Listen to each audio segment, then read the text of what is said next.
আজকের গল্প ডাকাতের সর্দার।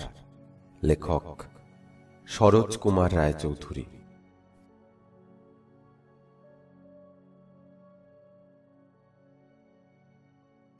বছর 2 আগের কথা বলছি।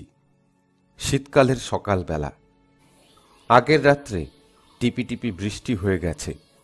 পাড়াগাঁয়ের রাস্তা কাদা করবার পক্ষে সেইটুকু বৃষ্টি যথেষ্ট। কতকটা শীতকাল বলে আর কতকটা কাদার জন্যে তখনও রাস্তায় লোক চলাচল তেমন হয়নি।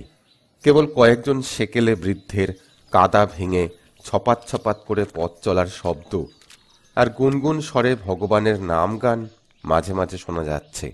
কান পর্যন্ত লেপে ঢেকে দক্ষিণের জানালাটা খুলে বাইরের দিকে চেয়ে আমি খাটের ওপর শুয়ে আছি। কুয়াশা দেখতে আমার বড় ভালো লাগে। আজকের ভোরে চমৎকার কুয়াশা হয়েছে। মনে হচ্ছে যেন ঘষা কাচের ভেতর দিয়ে সবকিছু দেখছি। কেবল একটু নীলচে ভাব, কেমন যেন অতি সূক্ষ্ম বিন্দু বিন্দু বৃষ্টি অত্যন্ত অস্পষ্টভাবে ঝরে ঝরে পড়ছে। এত সকালে ঘুম আমার বড় একটা ভাঙে না। কেমন করে যেন আজকে ভেঙেছে। বোধহয় কুয়াশা দেখতে ভালোবাসি বলেই এত ভোরে ঘুম ভেঙেছে। অনেকক্ষণ ধরে বিছানায় শুয়ে শুয়ে তাই দেখছি। ক্রমে ক্রমে বাইরের কুয়াশা তরল হয়ে এলো। আরও একটু পরে আলোর আভাসও জাগল। হাতঘড়িটা খাটের পাশেই তেপায়ের ওপর থাকে। দেখলাম 7টা বাজতে বেশি দেরি নেই। সূর্য উঠেছে, কিন্তু এই ঘন কুয়াশা ভেদ করে তার আলো পৃথিবীতে এসে ভালো করে পৌঁছতে পারছে না। ইচ্ছে হচ্ছিল এই সময় উঠে একবার বাইরে বেরিয়ে আসি, কিন্তু গরম লেপের তলা থেকে শরীরটাকে টেনে বার করা আমার মতো কুড়ে লোকের পক্ষে অসম্ভব। লেপটা বেশ ভালো করে আর একবার সর্বাঙ্গে জড়িয়ে নিলাম। এমন সময় আমার জানলার নিচেই দুজন লোকে যেন কি বলা বলি করছে শুনলাম। তারা আস্তে আস্তে কথা বলছিল। সব কথা শুনতে পাইনি, কেবল একটা কথা শুনতে পেলাম, ডাকাত। উৎকর্ণ হলাম। হ্যাঁ, ডাকাতি বটে। ওরা বলা বলি করছে রণচণ্ডী ডাকাত ধরা পড়েছে সেনেদের বাড়ি ডাকাতি করতে গিয়ে। বলা বলি করছে খুব ভয়ে ভয়ে, আস্তে আস্তে, যেন তাদের কথা অত দূরে সেনেদের বাড়ি রণচণ্ডীর কাছে গিয়ে পৌঁছলে তাদের আর রক্ষা থাকবে না। তোমরা রণচণ্ডীর নামও শোনোনি? সে যে কি ভয়ানক লোক তাও জানো না। এমনকি সে পুরুষ না স্ত্রীলোক নাম শুনে এতক্ষণ পর্যন্ত তাই হয়তো ঠাহর করতে পারোনি। রণচণ্ডী পুরুষ। অবশ্য রণচণ্ডী তার বাপ মায়ের দেওয়া সত্যিকারের নাম নয়। নাম তার চণ্ডীচরণ না কি একটা, কিন্তু দেশের লোকে তার কাণ্ড কারখানা দেখে নাম দিয়েছে রণচণ্ডী। রণ পায়ে লোকটা অক্লেশে ঘণ্টায় 20 মাইল পথ চলতে পারে। তার সম্বন্ধে সত্যি মিথ্যে কত যে সম্ভব অসম্ভব গল্প এ অঞ্চলে প্রচলিত আছে তার আর শেষ নেই। সেই সব গল্প শুনে গোটা জেলাটার লোকের এমন হয়েছে যে ভর্তি দুপুরবেলাতেও যদি কেউ শোনে রণচণ্ডী আসছে, তাহলে তখনই কাঁপতে আরম্ভ করবে। আমিও অবশ্য এতদিন পর্যন্ত তার নামই শুনে আসছি, চোখে দেখিনি। কারণ তার বাড়ি এ গ্রামে নয়, এই জেলাতেই। এখান থেকে 40 মাইল দূরে রাধানগর বলে একখানা গ্রাম আছে, সেইখানে। ইতিপূর্বে রণচণ্ডী একবার মাত্র আমাদের গ্রামে পায়ের ধুলো দিয়েছিল, ওই সেনেদের বাড়িতেই, সে বছর 10 আগে। সেবারে অবশ্য সে ধরা পড়েনি, তার অপরাধও প্রমাণিত হয়নি। পুলিশ তদন্তে জানা গিয়েছিল যে রাত্রে সেনেদের বাড়িতে ডাকাতি হয় সেই রাত্রে সে 113 নম্বর ডাউন প্যাসেঞ্জারে ক্রুদের সঙ্গে কি একটা কারণে দাঙ্গা করার ফলে আজিমগঞ্জ স্টেশনের হাজতে সমস্ত রাত আটক ছিল। তার সঙ্গে বারহারোয়া থেকে কাটোয়া পর্যন্ত একখানা 3rd ক্লাসের টিকিটও ছিল।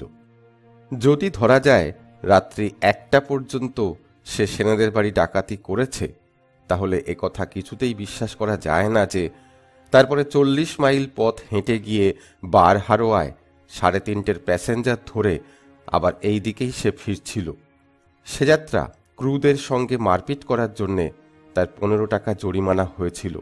তার বিরুদ্ধে ডাকাতির অভিযোগ জজেরা কানেও তোলেননি, কিন্তু গ্রামের লোকের বদ্ধমূল ধারণা এই ডাকাতিতে সে না থেকেই পারে না।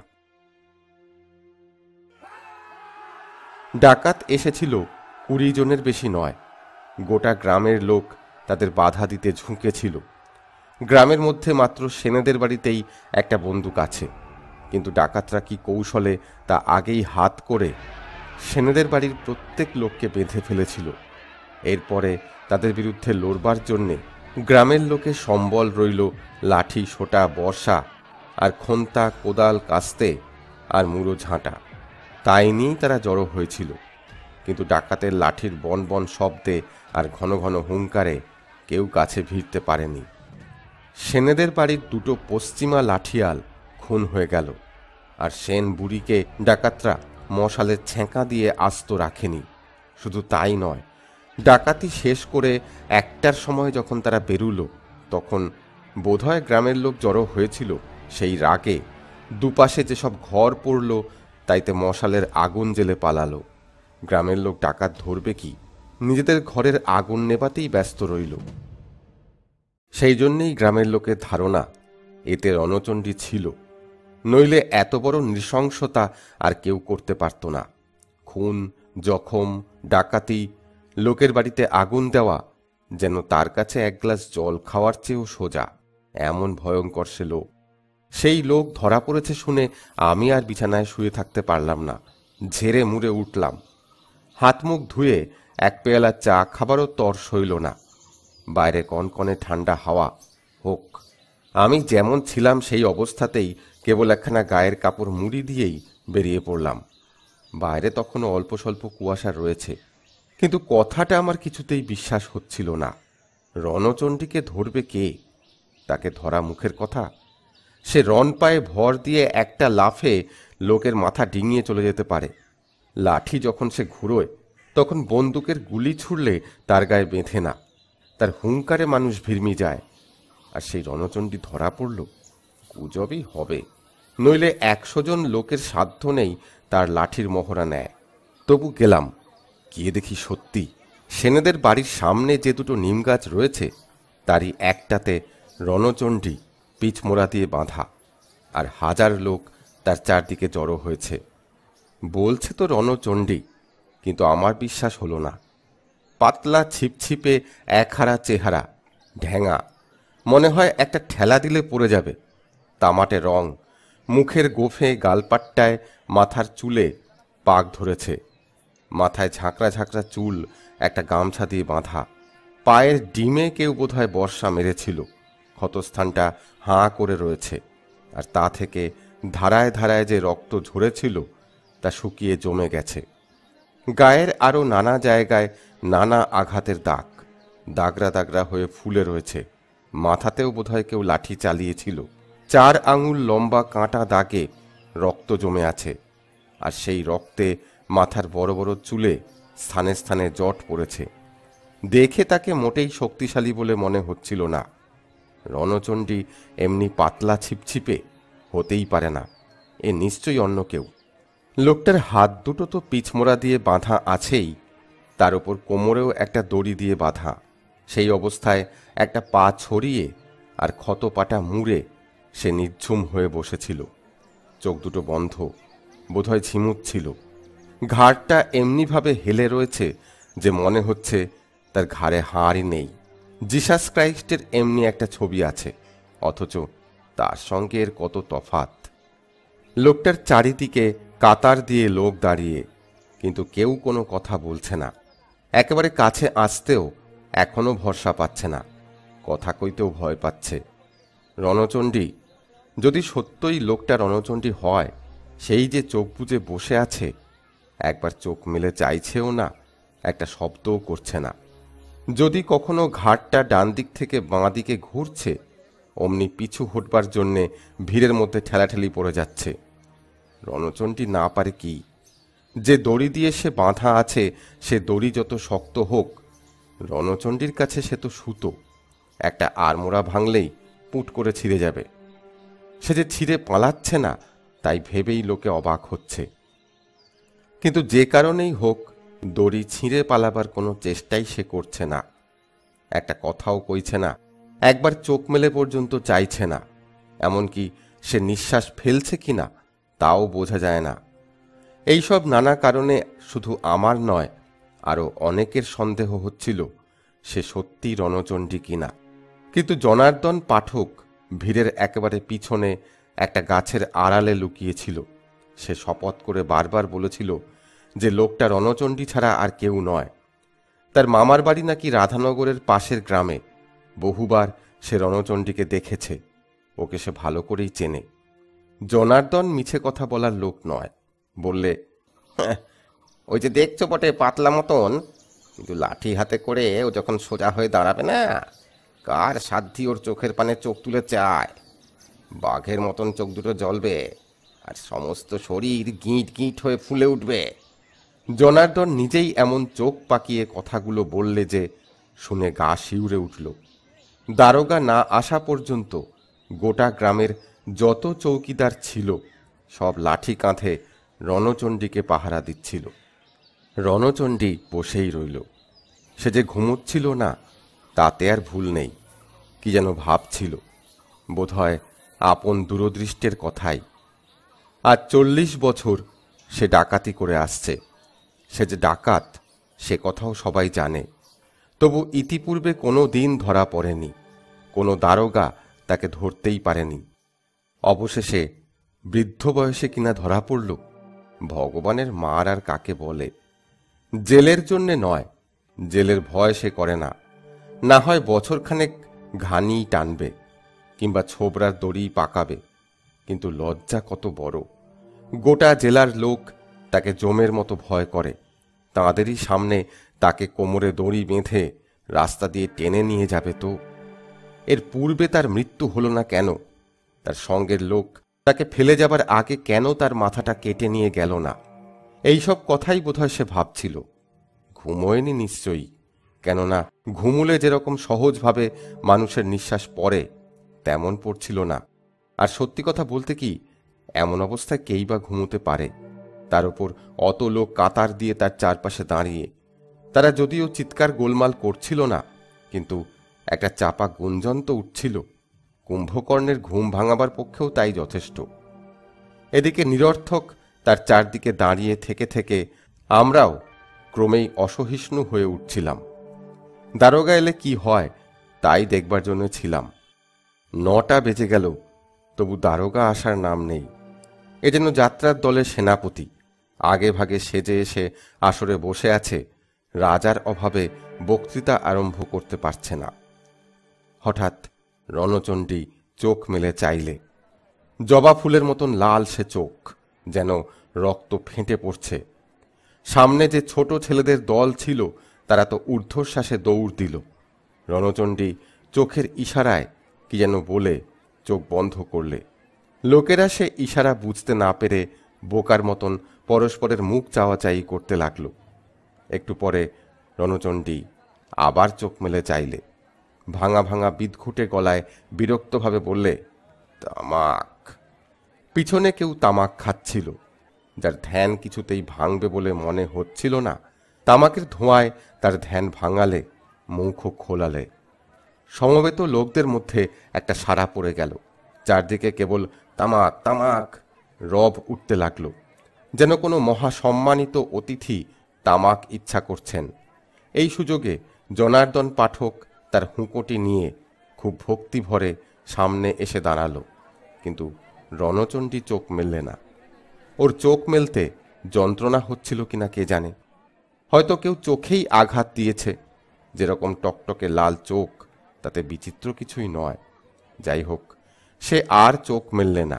না মেলাই ভালো, তাকালে ভয় করে। শুধু মুখটা ছুঁচলো করলে। বেচারির হাত তো খোলা নেই, কেউ না খাইয়ে দিলে খাবে কি করে? জনার্দন তার নিজের হুঁকোটা ওর মুখের কাছে ধরলে, আর ও নবাব বাদশার মতন আয়েশ করে ধূমপান করতে লাগলো। সেও একটা দেখবার ব্যাপার। যারা অনেকক্ষণ একঘেয়ে দাঁড়িয়ে থেকে বিরক্ত হয়ে ফিরে যাচ্ছিল, তারা আবার ঘুরে এলো। সমস্ত লোক অবাক হয়ে হাঁ করে দেখতে লাগলো ওর তামাক খাওয়া। ধূমপান পৃথিবীতে এমন একটা দুর্লভ ঘটনা নয়, কিন্তু রণচণ্ডী যে শুধু হাত দিলেই লোহার সিন্দুকের দরজা খুলে যায়, তেতলায় যে অনায়াসে লাফ দিয়ে ওঠে, রণ পায়ে ভর দিয়ে যে কিনা নদী ডিঙিয়ে যায়, সেই রণচণ্ডীও সাধারণ মানুষের মতন তামাক খায়, এ যেন কেউ ভাবতেও পারেনি। তাই হয় ওকে সবাই ডাকাত বলেই জানে, মানুষ বলে নয়।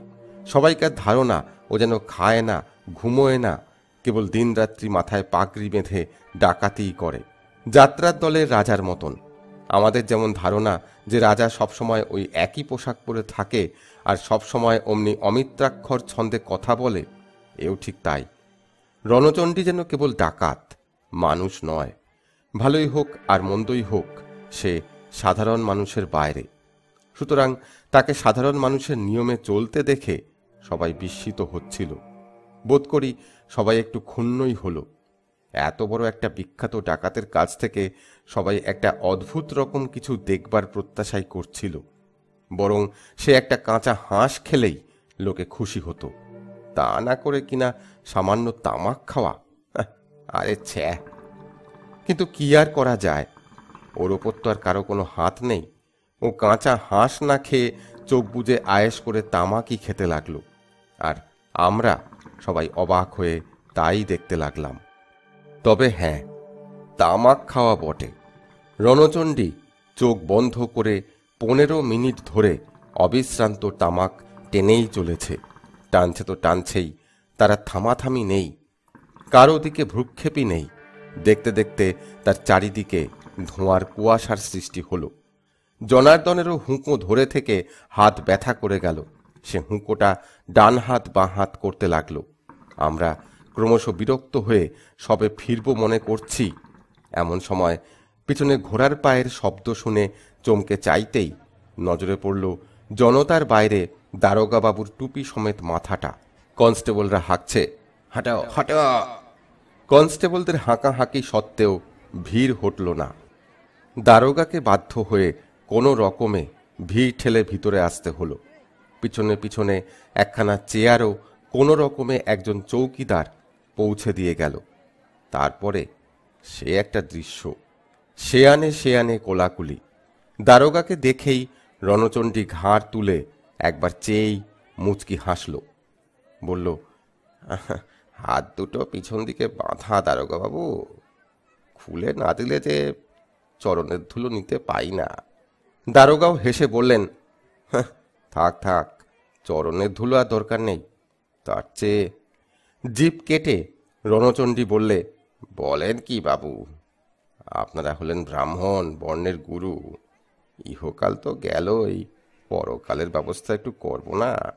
দারোগাও পাল্টা উত্তর করলেন, ও কিছু ভেব না কর্তা, তোমার ইহকালই বা মারে কে আর পরকালই বা মারে কে? এই সেনেদের বাড়ির ডাকাতিতে সেবার কি হয়েছিল মনে নেই? এবারে রণচণ্ডী মুখ নিচু করে হাসলে, বললে, হ্যাঁ, সেবারে কাজটা ভারী অন্যায় হয়ে গিয়েছিল বাবু, কিছু মনে করবেন না। এবারে তার সুদ শুদ্ধ পুষিয়ে যাবে, কি বলে? দারোগা আবদার করে বললেন, ইচ্ছা তো আছে, এখন তোমার অনুগ্রহ। রণচণ্ডী সে কথা শুনে এমন করে হঠাৎ অট্টহাস্য করে উঠল যে ভয়ে সমস্ত লোকের মাথায় মাথায় ঠোকাঠুকি। সেই সঙ্গে বুকও ঢিপঢিপ করতে লাগলো। নিস্তব্ধ নিশুতি রাত্রে এই হাসি শুনলে যে মূর্ছা যাবে, তার আর বিচিত্র কি। কিন্তু ভয় যেমনই করুক, এতক্ষণে যেন ব্যাপারটা জমল। ওর রক্তবর্ণ চোখের মধ্যে ভাঁটার মতো বড় বড় তারা ঘুরে ঘুরে বেড়াতে লাগলো। মনে হলো এমন না হলে রণচণ্ডীকে মানায় না। হাসি থামলে রণচণ্ডী বললে, অনুগ্রহ এবারও হতো না বাবু, ও বেটা আনারির পাল্লায় পড়ে আমার এই দুর্গতি, নইলে কি এখন আমার ঠিকই দেখা পেতেন? দারোগার ঠোঁটে ছুরির মতন সানানো হাসি খেলে গেল। নিতান্ত ভালো মানুষের মতন জিজ্ঞাসা করলেন, আনারি আবার কোথায় জোগাড় করলে? কিন্তু রণচণ্ডীর কাছ থেকে চালাকি করে কথা বের করে নেওয়া সহজ কাজ নয়। সে একটু মুচকি হেসে বললে, পড়াতে জুটে গেল বাবু, নইলে 30 বছরের পাপের শাস্তি হবে কি করে? দারোগা তবু হাল ছাড়লেন না। জিজ্ঞাসা করলেন, তোমার দলের লোক নেওনি বুঝি? সবই বুঝি এখানকার লোক, এই বুঝি তাদের হাতেখড়ি হলো? এবারে রণচণ্ডী যেন একটু বিরক্ত হলো, বললে, আমার যতদিন ডাকাতি করা হলো ততদিনে 2জন দারোগা পেনশন নিয়েছে, আমাকে জেরা করে লাভ হবে না। অপ্রস্তুত হয়ে দারোগা চুপ করলেন। একটু থেমে রণচণ্ডী আবার বললে, নাম আমি কারো করব না, তবে 1 ঘন্টার জন্য যদি ছাড়া পেতাম, সে বেটাতে কানে ধরে ঘৌর দৌড় করাতাম। আমাকে ফেলেই যদি গেলি, মাথাটা কেটে নিয়ে যেতে পারলি না। রাগে রণচণ্ডীর চোখ ঘুরতে লাগলো আর দাঁত কর্মর করতে লাগলো। দারোগা জিজ্ঞাসা করলেন, সবাই দিব্যি পালালো, আর এক তুমিই বা ধরা পড়লে কি করে? রণচণ্ডী আকাশের দিকে চেয়ে বললে, মা কালীর ইচ্ছা। আমার নিজের দলের লোক থাকলে কি এই গায়ের কটা ছাগলের ভয়ে ঘাঁটি ফেলে পালাতো? বাবু মশাই, দোষ কারো নয়, ধর্মের কল বাতাসে নড়েছে। বহু পাপ করেছি, এবার আর আমার নিস্তার নেই। চণ্ডী ডাকাতের মুখে ধর্মের কথা শোনবার প্রত্যাশা আমরা কেউ করিনি। দারোগাবাবু বোধহয় ইতিমধ্যেই কখন ডাক্তারকে ডাকতে পাঠিয়েছিলেন। তিনি এসে ওর ক্ষত ধুয়ে ঔষধ দিয়ে ব্যান্ডেজ বেঁধে দিলেন। দারোগাবাবুর তখন চণ্ডীকে নিয়ে থানায় ফিরে যাবার কথা, কিন্তু সেনেদের বড়বাবু মধ্যাহ্ন ভোজনের ব্যবস্থা করেছিলেন, কিছুতেই ছাড়লেন না। ঠিক হলো আহারাদি সেরে 3টে-4টে সময় সকলে মিলে থানায় রওনা হবেন। চণ্ডী কাতর কণ্ঠে স্নান করার প্রার্থনা জানালে। সে প্রার্থনা দারোগাবাবু মঞ্জুর করলেন, কিন্তু ওর হাতের বাঁধন খুলে দেওয়া হলো না। সেই অবস্থাতেই একজন চৌকিদার ওকে তেল মাখিয়ে মাথায় বালতি কয়েক জল ঢেলে দিলে, আর একখানা শুকনো গামছা দিয়ে গা মুছিয়ে দিলে। তখনকার মতন সভাভঙ্গ হলো। আমাদের আর আহার নিদ্রা ছিল না। রণচণ্ডীর সঙ্গে আরও কে কে ছিল, কি করে সে আঘাত পেলে এবং কেমন করে ধরা পড়ল, কৌতূহল ছিল এ সম্বন্ধে রণচণ্ডীর নিজের মুখ থেকে সমস্ত কথা শোনবার। তার দলে কে কে লোক ছিল, প্রাণ গেলেও সে কথা সে বলবে না। দলের লোক যাই কেন করে থাক না, সর্দার হয়ে সে নিজে কিছুতেই বিশ্বাসঘাতকতা করবে না। স্নানাহারের পর আমি যখন গেলাম, তখন রঙ্গমঞ্চ আমতলা থেকে উঠে সেনেদের বালাখানার বারান্দায় এসেছে। লম্বা চওড়া বারান্দা, তার একদিকে গোটা কয়েক চেয়ার খালি পড়ে আছে। শুনলাম দারোগাবাবু সেনেদের বড়বাবুর সঙ্গে ঘটনাস্থল দেখতে গেছেন। রণচণ্ডীরও কিছু উন্নতি হয়েছে, আমতলা থেকে তাকেও উঠিয়ে আনা হয়েছে। দড়ির বাঁধনও আর নেই, হাতে ডবল হাতকড়ি, পায়ে বেড়ি লাগানো হয়েছে। তার ওপর কোমরে দড়ির বাঁধন দেওয়া হয়েছে।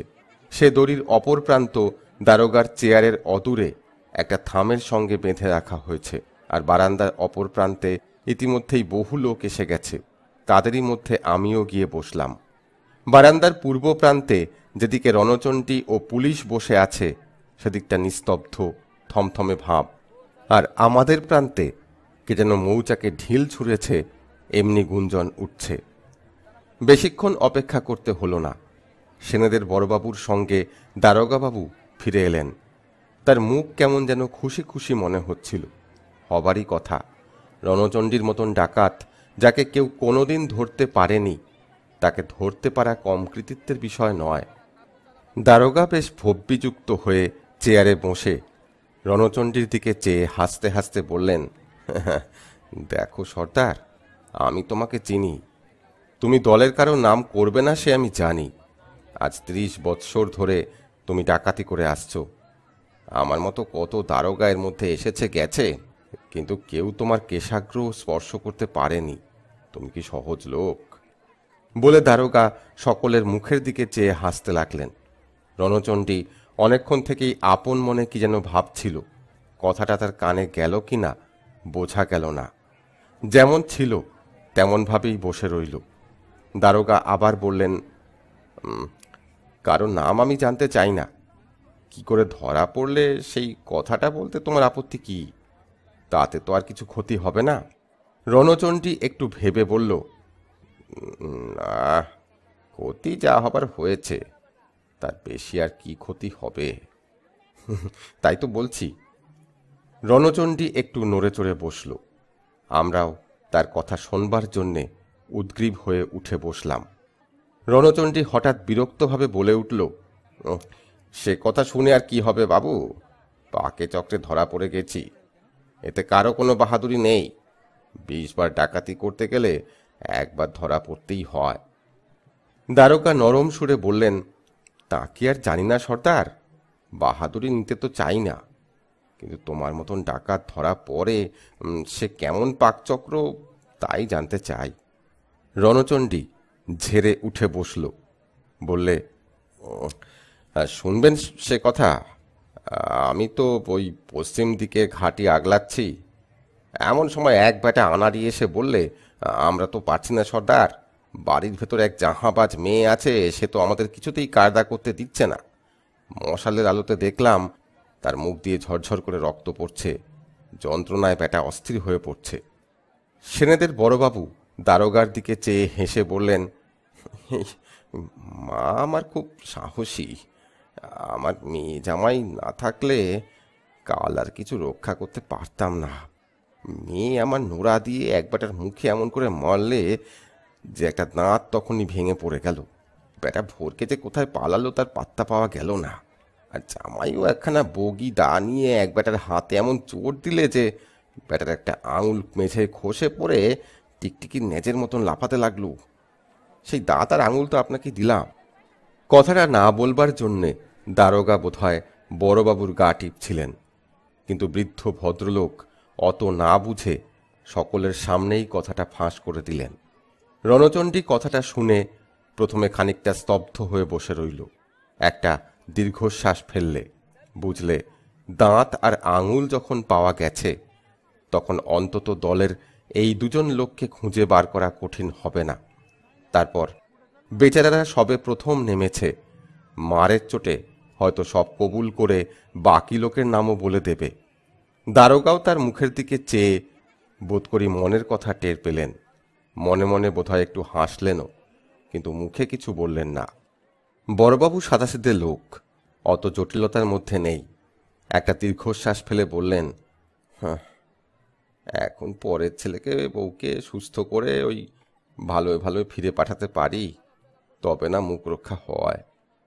দারোগা তার কথায় কানই দিলেন না। রণচণ্ডীর দিকে চেয়ে জিজ্ঞাসা করলেন, তারপর? তারপর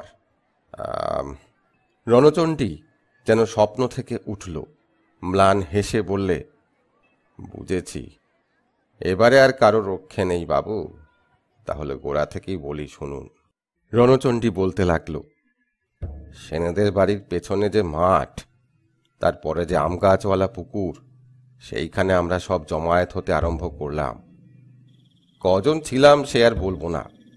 রাত্রি 10টার মধ্যে সবাই এসে হাজির হলাম। পাড়াগায়ে 11টা নিশুতি রাত। মশাল জেলে চুপি চুপি আমরা যখন গ্রামের মধ্যে উপস্থিত হলাম, একটি প্রাণীও জেগে নেই। এই বাবুদের সদর দরজায় এসে দেখি ভারী দরজা বন্ধ। দরজা খোলা হবে কি করে কেউ বলতে পারে না। তখনই বুঝলাম আনাড়ির পাল্লায় পড়েছি।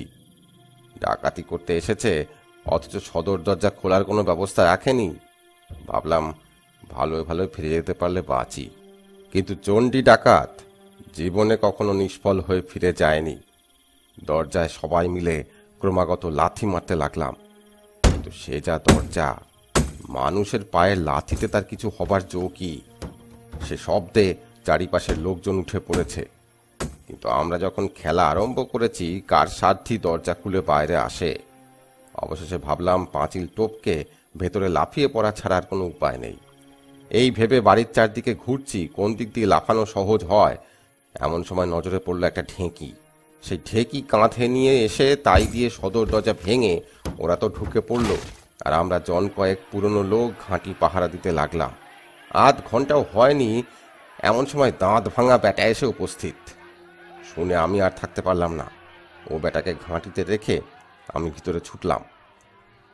রণচণ্ডী এই পর্যন্ত বলে আর বাকিটা বলবে কিনা ভাববার জন্য থামলে। দারোগা জিজ্ঞাসা করলে, তারপরে?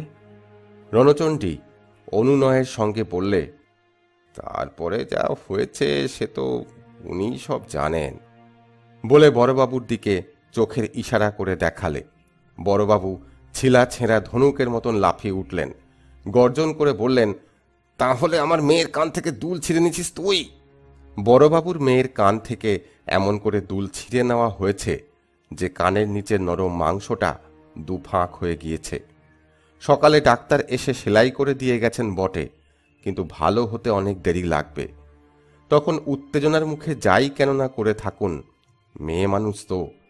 অতগুলো ডাকাতের চিৎকার, লাঠি খেলা, তার নিজের গায়ের নানা স্থানে মশালের ছেঁকা, সর্বোপরি কান থেকে অমনি করে দুল ছিঁড়ে নেওয়ায় তার স্নায়ুতে যে আঘাত লেগেছে তা সামলে ওঠা তার পক্ষে সহজ হবে না। কানের আঘাতের ফলে তার জ্বর হয়েছে, বেশি নয়, সামান্যই, কিন্তু তাতেই থেকে থেকে চমকে উঠছেন, সভয়ে চারিদিকে চেয়ে কি যেন দেখছেন। আর যদি বা 5 জনের শুশ্রূষায় একটু ঘুম আসছে, অমনি দুঃস্বপ্ন দেখে চিৎকার করে উঠছেন। তার অবস্থা দেখে সকলেই চিন্তিত হয়ে পড়েছেন। আর 2 গালে মশালের ছেঁকা দিয়ে অমন ফুলের মতন সুন্দর মুখ এমন বিভৎস করে দেওয়া হয়েছে যে যার গায়ে এতটুকু মানুষের চামড়া আছে সে তা পারে না। সেই কথা স্মরণ করে বড়বাবু রাগে কাঁপতে লাগলেন। তিনি আরেকটি কথাও বলতে পারলেন না, কেবল চোখ দিয়ে টপ টপ করে অশ্রু গড়িয়ে পড়তে লাগল। তা দেখে রণচণ্ডীও মাথা নিচু করলে, চোখ নামিয়ে নিলে। তারপর একটু থেমে বললে, বাবু মশাই, বাড়িতে আমারও ছেলে বউ মেয়ে জামাই আছে, আপনার চেয়ে আমি তাদের কম ভালোবাসি না, কিন্তু ডাকাতি করতে নেমে দয়া দেখালে চলে না। আপনার মেয়েকে যদি আমি তখন না অমনি করে কাবু করতাম, তাহলে কি আমার দলের একটি লোককেও আটকে রাখতে পারতাম? সব কে কোন দিকে ভাগতো।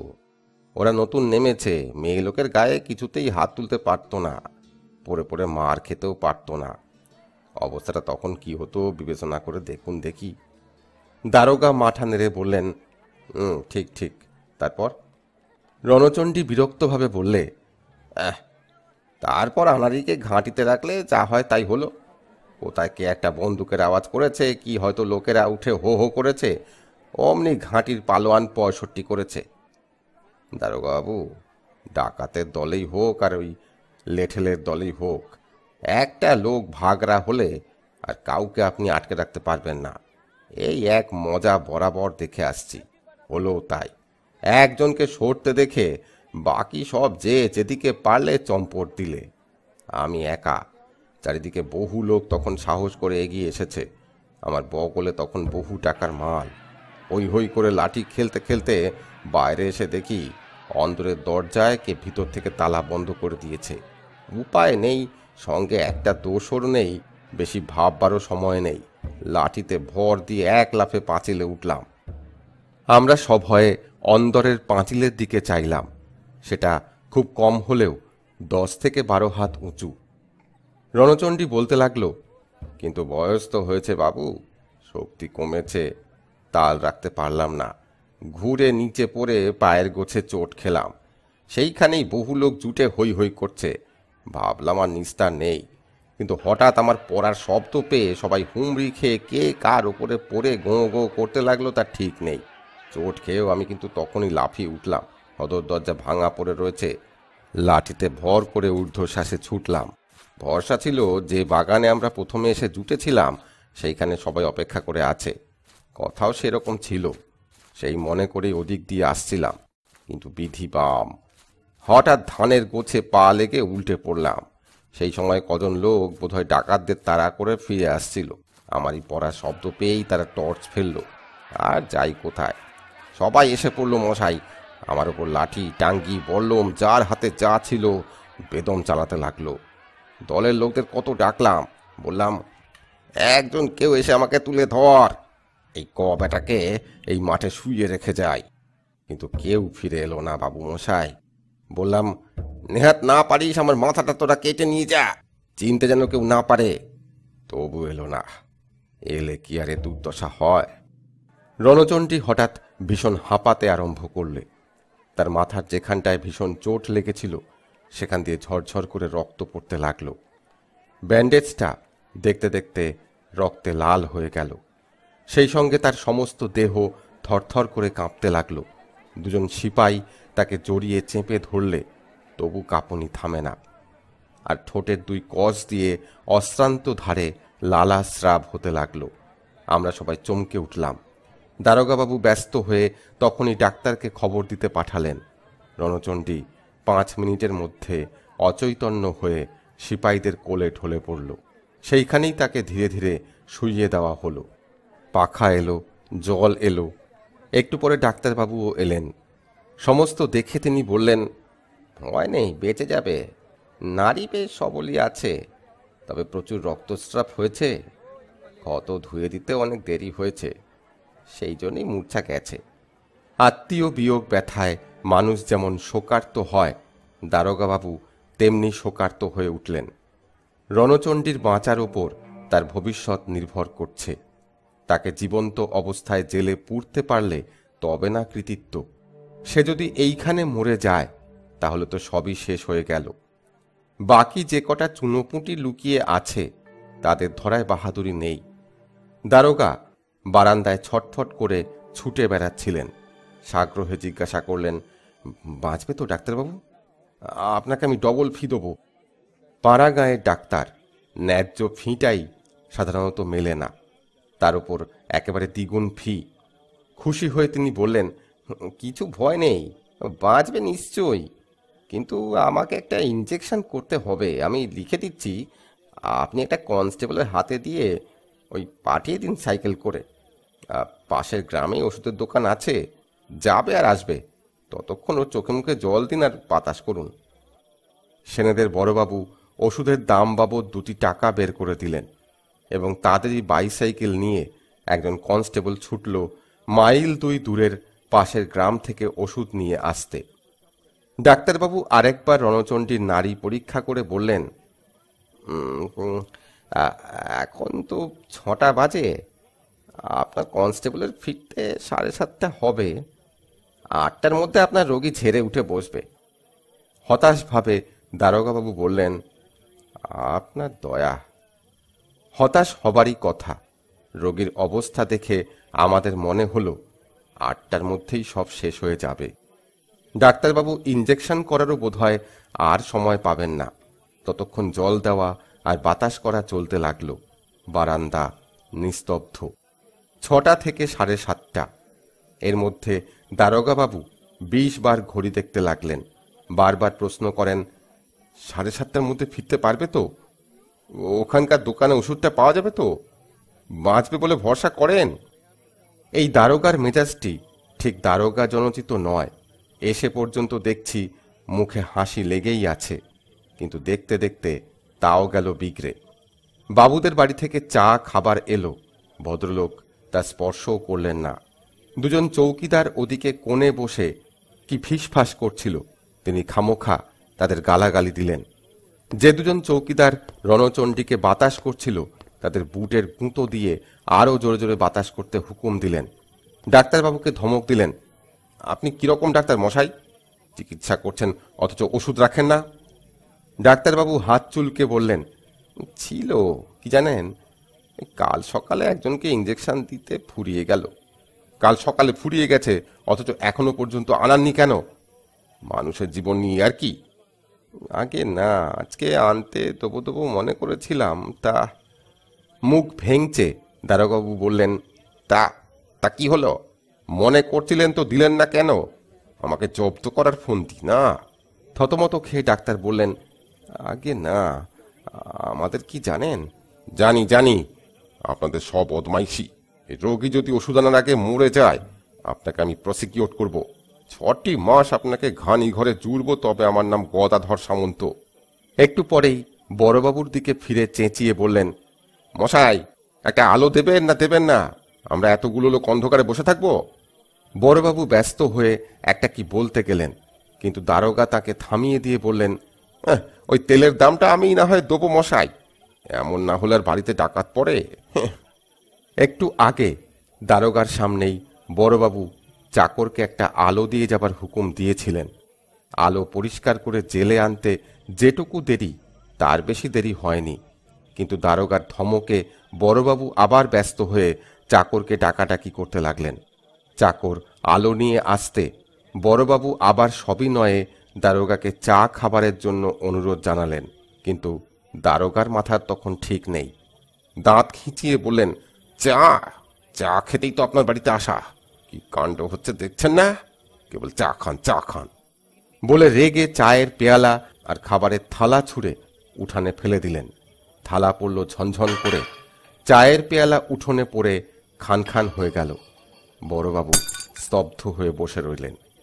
ডাক্তারবাবু আর একবার রণচণ্ডীর বুক ও নাড়ি পরীক্ষা করবার জন্যে অগ্রসর হলেন, কিন্তু তার জো কি? রোগী তখন কাঁটা ছাগলের মতন ছটফট করছে আর বারান্দায় গড়াগড়ি দিচ্ছে। অতগুলো চৌকিদার কনস্টেবলের সাধ্য কি তাকে আটকায়? মাঝে মাঝে তার সমস্ত দেহ ধনুকের মতন বেঁকে যাচ্ছে, আবার তখনই ছিটকে গিয়ে পড়ছে।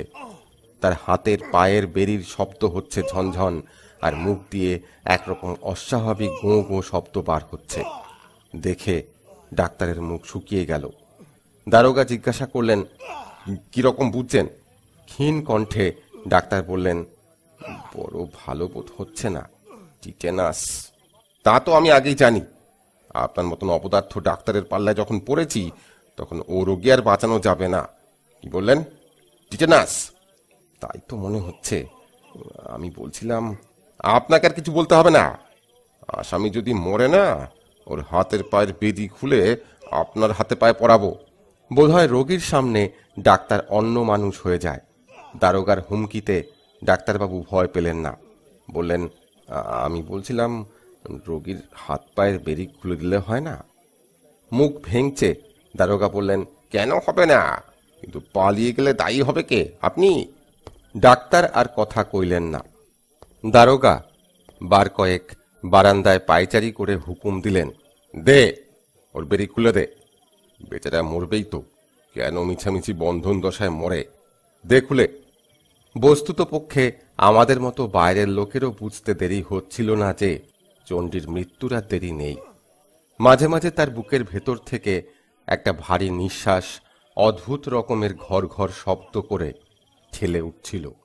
চণ্ডী মাঝে মাঝে বেশ স্থির হয়ে যেন ঘুমোবার চেষ্টা করছে, কিন্তু পরক্ষণেই আবার ধনুকের মতন বেঁকে এমন গোঁ গোঁ শব্দ করছে যে সে আর চোখে দেখা যায় না।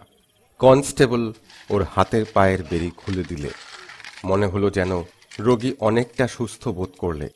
আমরা সবাই প্রার্থনা করছিলাম বেচারা বেঁচে উঠুক। আত্মীয় পরিজন থেকে দূরে, বিদেশ বিভুঁয়ে এমনি ধারা মৃত্যুর চেয়ে শোচনীয় আর কিছুই নেই। আহা, বেচারা বেঁচে উঠুক। কিন্তু তার কোনো চিহ্ন দেখতে পাই না। বেরি খুলে দেওয়ার পরে কিছু সুস্থ বোধ করলেও ওর মৃত্যু যে ঘনিয়ে এসেছে সে বিষয়ে ডাক্তার থেকে দর্শক পর্যন্ত কারো মনে কোনো সংশয় রইল না। ভেবে দেখতে গেলে মৃত্যুই তার পক্ষে শ্রেয়। বেঁচে যদি ওঠে, জেল অনিবার্য। খুব কম হলেও 10 বৎসর। বয়স ওর এমনিতেই যথেষ্ট হয়েছে। জেলে গিয়ে ও যে 10 বৎসর বাঁচবে সে সম্ভাবনা নেই বললেই হয়। বনের সিংহ খাঁচার মধ্যে কদিন বাঁচবে? তবুও এ দৃশ্যও যেন কেউ সইতে পারছিল না। এমনকি সেনেদের বড়বাবু একবার প্রস্তাব করলেন, বাইরে থেকে বড় ডাক্তার আনলে হয় না? ওর অসহ্য যন্ত্রণা বোধহয় তাঁকেও বিচলিত করেছে। কিন্তু বাইরে থেকে বড় ডাক্তার আনাবার সময় তখন আর নেই। যা হবার ঘণ্টা দুয়েকের মধ্যেই হয়ে যাবে। তার মধ্যে আর বড় ডাক্তার আনা অসম্ভব। দারোগা ডাক্তারবাবুকে আর একবার ধমক দিলেন, কাঠের পুতুলের মতন হাঁ করে কি দেখছেন? রোগীর নাড়িটা একবার দেখুন না। এমন সময় সবাই উল্লাসে হৈ হৈ করে উঠল, এসেছে এসেছে। কনস্টেবলটা বারান্দার এক ধারে বাইসাইকেলটা ঠেসিয়ে রেখে ঘাম মুছতে মুছতে ওষুধটা ডাক্তারের হাতে দিল। এই সময় চণ্ডী বোধহয় অনেকক্ষণ ছটফট করার পর অবসন্নভাবে স্থির হয়ে শুয়ে রইল। ডাক্তার খুব তাড়াতাড়ি যন্ত্রপাতি বার করতে লাগলেন। একজন চৌকিদার রোগীর পাশে একটা টুল এনে তার উপর আলোটা রাখল।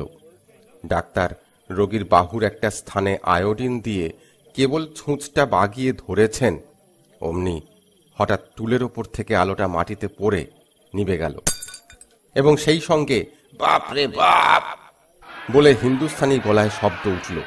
অন্ধকারে কি হলো বুঝতে না পেরে আমরা উঠে দাঁড়িয়েছি। তখন কতকগুলো মানুষের ঝটপট শব্দ উঠল এবং পায়ের শব্দে অনুমান করতে পারলাম কে যেন ছুটে বাইরে গেল। কি ব্যাপার? দেশলাই, দেশলাই! আমার পকেটে একটা দেশলাই ছিল, কিন্তু সেটা কোটের পকেটে না শার্টের পকেটে, তাই খুঁজতেই 5 মিনিট কেটে গেল। অবশেষে বাক্সটি পাওয়া গেল, কিন্তু তাতে কাঠি একটিও নেই। দেশলাই, দেশলাই নেই কারো পকেটে? কি জ্বালাতন! অনেক পরে বড়বাবুর খানসামা ভিতর থেকে একটা দেশলাই নিয়ে এলো। আলোটা খুঁজে জ্বালতেই উঠান থেকে আবার হিন্দুস্তানি গলার ক্ষীণ শব্দ উঠল, পাকড়ো, পাকড়ো! হারিকেনের আলোয় চমকে চেয়ে দেখি রণচণ্ডীর শুশ্রূষা করছিল যে হিন্দুস্তানি কনস্টেবলটা, সেই ওখানে গেল কি করে? কপালটা ফেটে রক্ত বেরুচ্ছে। এদিকে থামের আড়ালে একজন চৌকিদার অজ্ঞান হয়ে পড়ে আছে। তার দেহের উপরার্ধ বারান্দার উপরে আর নিম্নার্ধ নিচে ঝুলছে। তার মাথার কাছে ডাক্তারের ইনজেকশন করা ছুঁচটাও গড়াগড়ি যাচ্ছে। আর ডাক্তারবাবু উপুর হয়ে পড়ে আছেন, সাড়াও নেই, শব্দও নেই। তার শরীরের খানিকটা দারোগাবাবুর চেয়ারের নিচে, আর আর রণচণ্ডী নেই।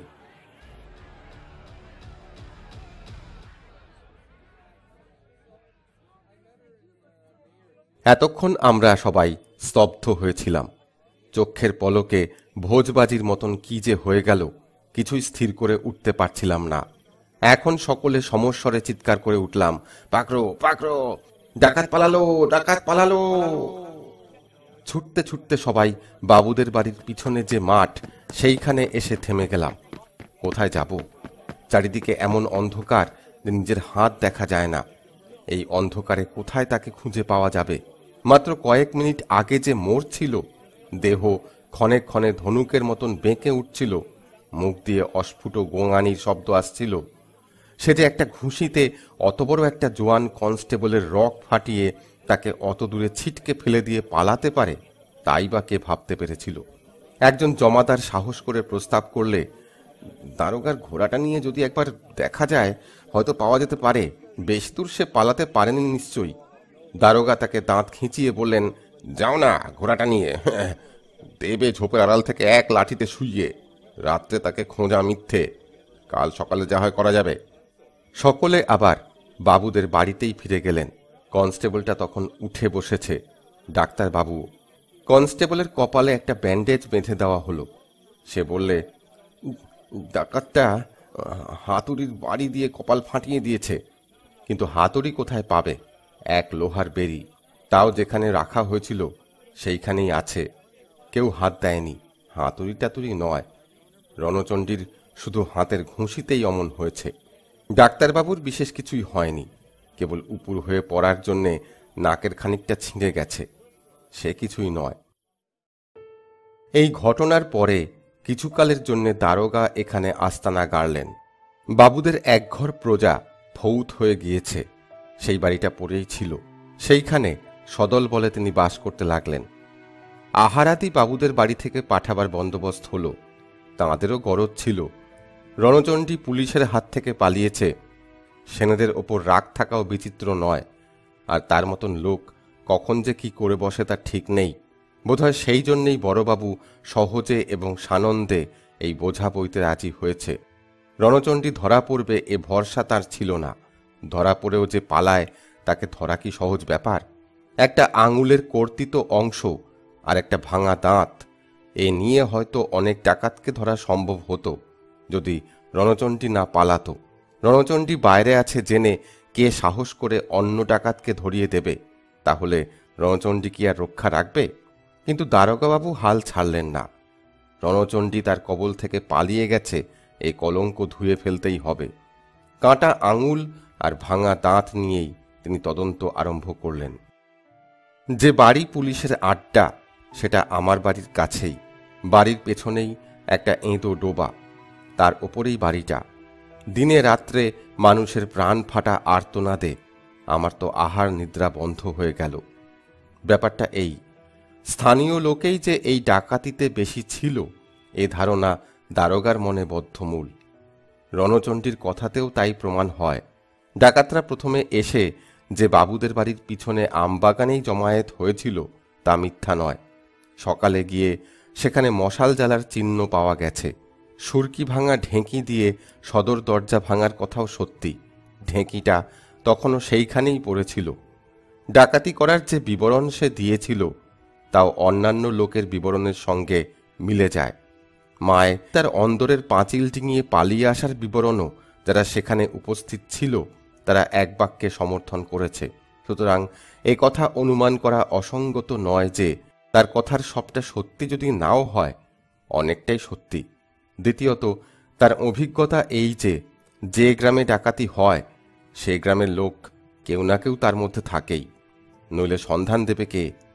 রণচণ্ডীর নিজের স্বীকারোক্তিতেও জানা যায়, প্রথমে এসে সদর দরজা খোলার কোনো ব্যবস্থা না দেখেই সে চটে গিয়েছিল। তার মানে কি এই নয় যে গ্রামের লোক দলের মধ্যেই ছিল এবং তাদেরই এ ব্যবস্থা করে রাখার কথা? কেবল মুশকিল হয়েছে এই নিয়ে যে রণচণ্ডীর কথা যদি বিশ্বাস করতে হয় তাহলে মানতে হয় যে দলে আনাড়ির সংখ্যা সব না হলেও বেশি ছিল। এখন এই আনাড়িদের বার করা অত্যন্ত কঠিন কাজ। যারা এর আগে দু একবার ডাকাতি করে ধরা পড়েছে অথবা ধরা না পড়লেও লোকে যাদের সন্দেহ করেছে তাদের নাম জানা আছে, কিন্তু যারা এর আগে কখনো ডাকাতি করেনি, এই প্রথম, তাদের নাম পুলিশের খাতায় নেই। সাধারণ লোকেও তাদের সন্দেহ করে না। তাদের খুঁজে বার করা হবে কি করে? ভাঙা দাঁত আর কাটা আঙুল অবশ্য অনেকটা সাহায্য করবে, কিন্তু ঠিক এই দুজন যদি বিদেশি লোক হয়? এইসব কথা বিবেচনা করে গদাধর সামন্তর মতন দারোগাও কিঞ্চিত মুশড়ে আছেন। তবু হাল তিনি ছাড়লেন না। প্রত্যেক ইউনিয়নে গিয়ে প্রেসিডেন্টদের সঙ্গে দেখা করে বলে এলেন যে 10ই জানুয়ারি অর্থাৎ ঘটনার দিন তার ইউনিয়নের যে সমস্ত দাগি অথবা দাগি না হলেও বলবান লোক রাত্রে বাড়ি ছিল না তাদের নাম তার কাছে পাঠাতে। সেই সঙ্গে প্রত্যেক প্রেসিডেন্ট ও চৌকিদারকে আরও বলে এলেন যে ইউনিয়নের কোনো লোকের যদি সামনের একটা দাঁত ভাঙা কিংবা একটা আঙুল কাটা দেখেন তখনই যেন তাকে গ্রেপ্তার করে তার কাছে পাঠানো হয়। এই নির্দেশ দিয়ে তিনি নিজের আড্ডায় ফিরে এলেন। তারপর থেকে প্রত্যহ দু একজন লোক কোমরে দড়ি বাঁধা অবস্থায় চালান আসতে লাগল। তাদের নিয়ে কি করা হতো বাইরের লোক কেউ দেখতে পেত না, কিন্তু শুনত। বিশেষ আমার বাড়ি সবচেয়ে কাছে বলেই আমারই বিপদ হলো বেশি।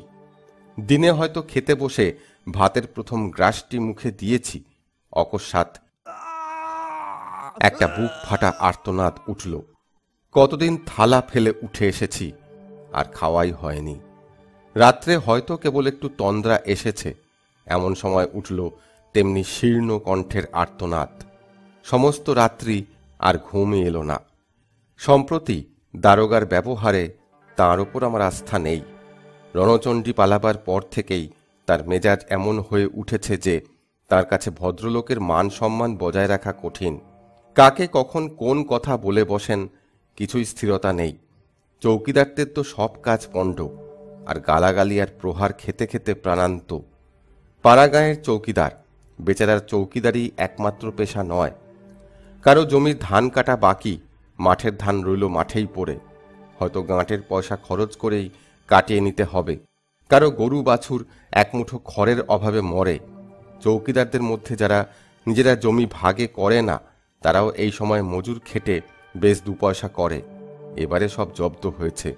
একে এই সব নানা কারণে মন তাদের ভালো নেই, তার ওপর কথায় কথায় দাঁতুনি। বেচারারা অতিষ্ঠ হয়ে উঠল। সমস্ত কাজকর্ম ফেলে দিবারাত্রি দারোগার সামনে হাজির থাকা আর কথায় কথায় এখানে ওখানে ছোটা কি শান্ত নির্বিরোধী বাঙালি চৌকিদারের পোষায়? 24 ঘন্টা এই দেখে দেখে দারোগার ওপর আমি কেমন বীতশ্রদ্ধ হয়ে উঠেছিলাম। পুলিশের যেখানে আড্ডা সেখানে বাইরের কোনো লোকের প্রবেশের অধিকার ছিল না। সুতরাং দারোগা যে কি পথ ধরে তদন্ত করছেন বাইরের লোকে তা বোঝবার উপায় নেই। আমরা শুধু এইটুকু বুঝতে পারতাম যে চারিদিকের যত পুরনো দাগি দোষী নির্দোষ নির্বিশেষে সব একে একে ধরে আনা হচ্ছিল। তাদের সম্বন্ধে কি ব্যবস্থা করা হচ্ছে তার কিছু কিছু আমি প্রত্যক্ষ করেছি। এ সম্বন্ধে কোনো কথা চৌকিদারদের জিজ্ঞাসা করলে তারা সভয়ে ঠোঁট কোঁচকাত, কোনো উত্তরও করত না, সেখানে আর দাঁড়াতও না। তবে তাদের মুখ চোখ দেখে বুঝতে দেরি হতো না যে ঘটনার সূত্র আবিষ্কার করার জন্যে ধৃত ব্যক্তিদের ওপর অকথ্য অত্যাচার হচ্ছে। মাঝে মাঝে এমন অবস্থা হতো যে ডাক্তার ডাকতে হতো। ভদ্রলোক ফি পেতেন কিনা জানি না, কিন্তু কার কি চিকিৎসা করে এলেন, বাইরে এসে বহু সাধ্য সাধনাতেও তার একটি কথাও প্রকাশ করতেন না। কেবল দেখা গেল কয়েকজনকে দেখে আসার পর থেকে তার চোখের চাউনি কেমন বদলে গেছে। কোথাও একটা শব্দ শুনলেই চমকে ওঠেন। সন্ধ্যার পরে মুখুজ্জেদের বৈঠকখানায় পাশার আড্ডা বসে। ডাক্তারবাবুর পাশার নেশা ভয়ানক। প্রত্যহ সন্ধ্যাবেলায় আসতেন, আর বাড়ির লোকের বহু ডাকাডাকি সত্ত্বেও একটার আগে উঠতেন না। কিছুদিন থেকে ভদ্রলোক সে সব বন্ধ করে দিয়েছেন, কারণ জিজ্ঞাসা করলেও বলেন না। সে যাই হোক, মাসখানেক ধরে বহু দাগই ধরে আনা হলো। তাদের ওপর যথেষ্ট অত্যাচারও হলো, কিন্তু এত করেও ডাকাতির কোনো কিনারা হচ্ছে এমন আশা পাওয়া গেল না। যে দুটি মহামূল্যবান বস্তুর ওপর নির্ভর করে পুলিশ এখানে রয়েছে, সে দুটো কোনো কাজেই আসছে না। দাঁত এবং আঙুলের মালিকের কোনো খোঁজই পাওয়া গেল না। তা থেকে পুলিশের ধারণা হলো এই লোক দুটো এখানকার নয়, এটা শহর নয়, পাড়া গ্রাম। প্রত্যেকে পাশের বাড়ির খবর রাখে। আঙুলের দুটো পর্ব কারো না থাকলে নিশ্চয়ই কোনো না কোনো লোকের নজরে পড়ত। দিন রাত্রি মুখ বুঝেও মানুষ থাকতে পারে না, হাঁ করলেই নজরে পড়ত এই লোকটার দাঁত নেই। আঙুল আর দাঁত এ তো আর লুকোনো চলে না। এখানকার কারো হলে এর মধ্যে নিশ্চয়ই ধরা পড়ত। ডাকাতির কিনারা করা সম্বন্ধে পুলিশ ক্রমেই হতাশ হচ্ছিল। এমন সময় একটা কাণ্ড ঘটল। গ্রামের উত্তর দিক দিয়ে বইছে বাবলা নদী। নদীটি পশ্চিম দিক থেকে পূর্বমুখে আস্তে আস্তে গ্রামের প্রান্তে এসে হঠাৎ উত্তর বাহিনী হয়েছে। সেইখানে একটা বড় বটগাছের নিচে তারিখানা। কতকটা বটগাছের ছায়ায়, কতকটা করবি, রাংচিতা, বনফুল, আশাওড়া গাছের জঙ্গলে স্থানটা এমন হয়ে আছে যে দিনের বেলাতেও সেখানে যেতে ভয় করে। বিশেষ তারপরেই শ্মশান। একদিন হঠাৎ দেখা গেল নদীর জলে একটা মরা, তার কোমর থেকে মাথা পর্যন্ত অর্ধেকটা জলে আর পায়ের দিকটা ডাঙায় উঁচু হয়ে রয়েছে। সেই দিনই দারোগাবাবু একজন জমাদারকে ক্যাম্পে রেখে থানায় গিয়েছিলেন। এখানে পড়ে থাকলে তো তার চলবে না, থানায় আরও অনেক কাজ আছে। জমাদার এসে দেখলে লাশের যে অংশ জলে, সে অংশের অনেক জায়গা মাছে, কাছিমে এবং আরও অনেক জলজন্তুতে ঠুকরে খেয়েছে। চোখ তো নেই, পায়ের দিকেও অনেক জায়গা শেয়াল কুকুরে খেয়েছে। লাশটা পচে ফুলে এমন বিকৃত হয়েছে যে চেনাও দুষ্কর। দুর্গন্ধে কাছে যায় কার সাধ্যি। হিন্দুস্থানি ব্রাহ্মণ জমাদার তো কাছেই এলো না। অনেক দূর থেকে চিৎকার করে করে কি করা হবে না করা হবে সে সম্বন্ধে হুকুম জারি করতে লাগলো। চারিদিক থেকে বহু লোক এলো লাশ শনাক্ত করতে। কেউ নিশ্চয় করে শনাক্ত করতে পারলে না, চিনতে পারার কথাও নয়। জীবিতকালের চেহারার সঙ্গে লাশের আর কোনো মিল নেই। ভালো করে লাশ পরীক্ষা করে এইটুকু জানা গেল তাকে কেউ খুন করেছে। তার পিঠে কে একটা বড় ছোরা আমূল বসিয়েছিল। স্থানটা এখনো হাঁ হয়ে আছে, আর তার ভেতর দিয়ে ছোট ছোট বোয়াল থেকে আরম্ভ করে বড় বড় গলদা চিংড়ি একেবারে পাকস্থলীর ভিতরে পর্যন্ত গিয়ে প্রবেশ করেছে। খুন যে, সে বিষয়ে সন্দেহ নেই। খুন করে কেউ নদীতে ভাসিয়ে দিয়েছিল। ভাসতে ভাসতে এসে বাঁকের মুখে আটকে গেছে। নদীতে ভাসতে ভাসতে এসে যদি থাকে তাহলে হয়তো বহু দূরের লাশ, এখানকার লোকে চিনতে নাও পারে। দারোগা ফিরে জমাদারকে জিজ্ঞাসা করলেন, লাশ কেউ শনাক্ত করতে পারেনি? এই যে না, ওই কেবল বাঁ হাতের মাদুলি থেকে অনেকে অনুমান করছে ওই পঙ্খী কামার বলে একটা লোকের। তা তার বাড়ি কোথায়? এই গাঁয়েই, লেকিন তার লাশ নয়। কেন? জমাদার হেসে বললে, ওই মাদুলি ঠিকই আছে হুজুর, লেকিন দাঁত মেয়ে গোলমাল বাঁধছে। দারোগা ভ্রু কুঞ্চিত করলেন, জিজ্ঞাসা করলেন, পঙ্খির বাড়ি কোথায়? গ্রামের একজন লোক এগিয়ে এসে বললে, পৈতৃক বাড়ি তো তার এইখানেই, কিন্তু এখানে তার জমি জায়গা তো কিছু নেই। তার উপর মা বাপও মরে গেল। বেচারা মনে দুঃখে মামার বাড়িতে গিয়ে বাস করছিল। মাঝে মাঝে এখানে আসে, দু একদিন থাকে আবার চলে যায়। ও, এর মধ্যে কবে এসেছিল বলতে পারো? আগে ওই দিন কয়েক আগে যেন দেখেছিলাম। তারপরে তা তো আর দেখছি না। বোধহয় মামার বাড়ি মদনপুরই গেছে। মসিনপুর মদনপুর? আগে হ্যাঁ। চেনেন? দারোগা সে কথার উত্তর না দিয়ে ঘোড়া আনতে হুকুম দিলেন। জমাদার শশব্যস্ত উঠে দাঁড়িয়ে বললে, বাবু, আপকা চা। ঘোড়ার উপর উঠে চলতে চলতে দারোগা বলে গেলেন, ফিরে এসে। জমাদারের বুদ্ধি কম হলেও এটুকু বুঝতে পারল যে দারোগাবাবু তার সঙ্গে রসিকতা করে গেলেন, নইলে 10 ক্রোশ পথ এসে আর চা পানের বেলা থাকে না। মদনপুরে যাওয়া একেবারে বৃথা হল না। পঙ্খী কামারের মামা বললে, পঙ্খী এইখানে থাকে বটে, কিন্তু কদিন হলো তার নিজের বাড়ি রূপসা গেছিল, এখনো ফেরেনি। দারোগা গম্ভীরভাবে বললেন, আর ফিরবে না। পঙ্খীর মামা নিতান্ত নিরীহ লোক এবং নিরক্ষর। দারোগার কথার গূঢ় অর্থ কিছু না বুঝে আর কিছু বুঝে হাঁ করে অবাক হয়ে চেয়ে রইল। দারোগা তার মুখের ভাব তীক্ষ্ণ দৃষ্টিতে লক্ষ্য করতে করতে ধীরে ধীরে বললেন, পঙ্খী মারা গেছে। পঙ্খীর মামা মামির ছেলেপুলে ছিল না। পঙ্খীকেই তারা ছেলের মতন স্নেহে ও যত্নে মানুষ করছিল। দারোগার কথা শুনে বুড়ো চমকে উঠল। তার মুখ দিয়ে শুধু একটা কাতর শব্দ বার হল, ও। ওদিকে ভিতরে বোধহয় পঙ্খীর মামি আড়ালে দাঁড়িয়ে এদের কথাবার্তা শুনছিলেন। বেচারি কথাটা শুনেই প্রথমে দরজায় ধাক্কা খেলে, তারপর মাটিতে লুটিয়ে পড়ে চিৎকার করে কাঁদতে লাগল। পঙ্খীর মামাও তখন থরথর করে কাঁপছিল। তাকে দেখেই দারোগা বুঝলেন লোকটা নিতান্ত নিরীহ।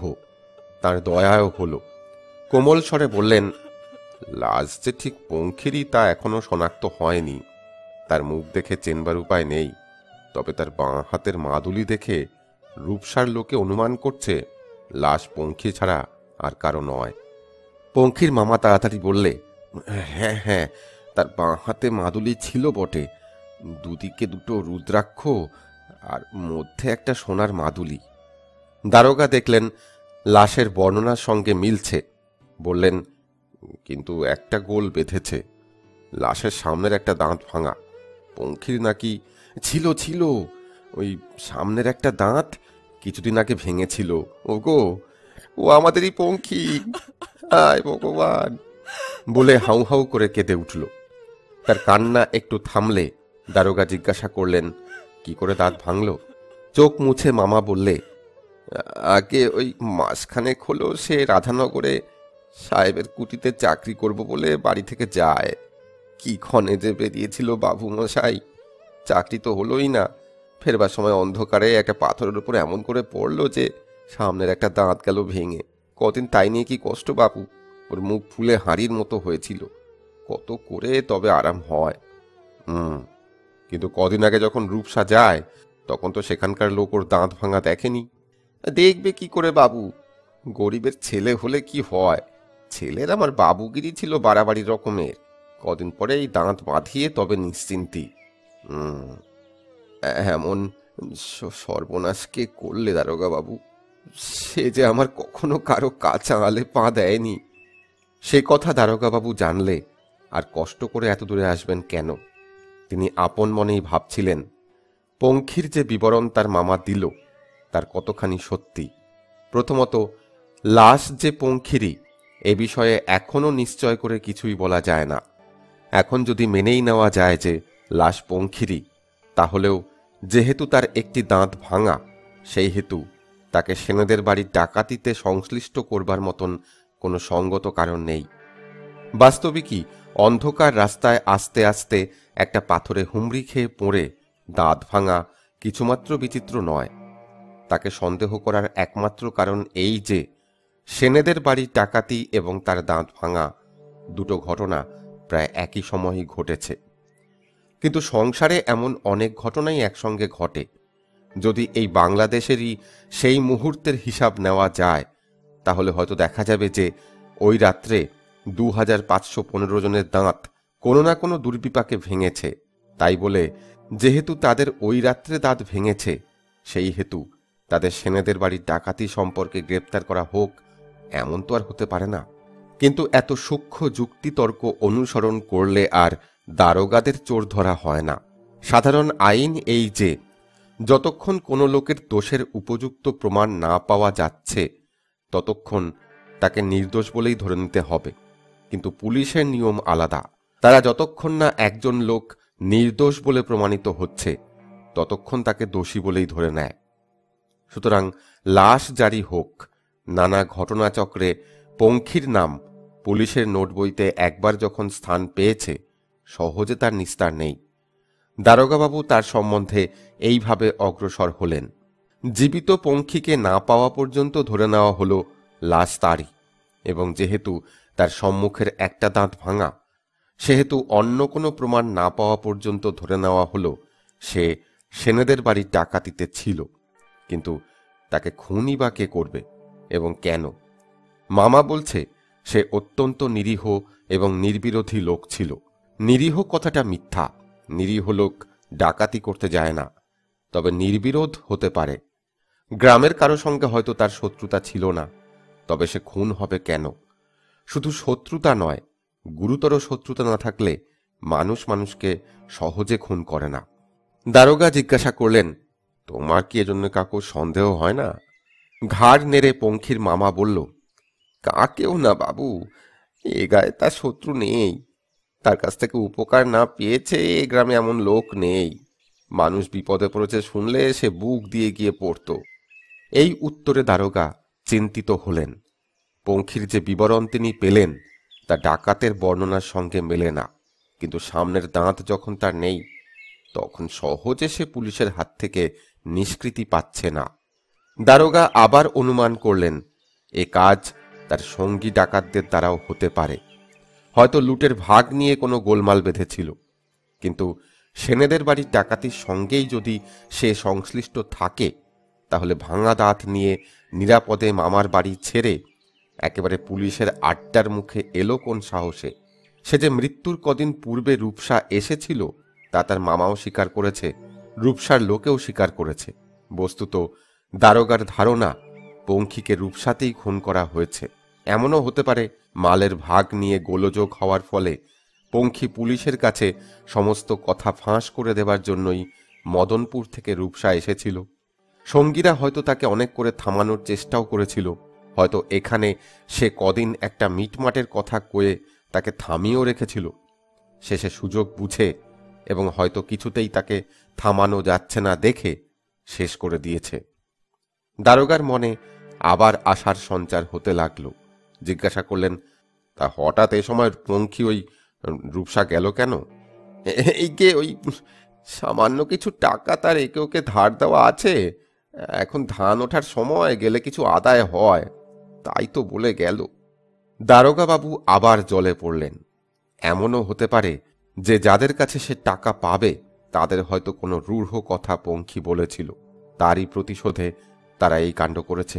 দারোগা জিজ্ঞাসা করলেন, যেসব লোক তার কাছে টাকা ধার করেছিল তাদের নাম তুমি জানো? আগে না বাবু মশাই, আমিও কোনোদিন জিজ্ঞাসা করিনি, সেও কোনোদিন বলেনি। তবে রূপসা গেলে হয়তো সন্ধান মিলতেও পারে।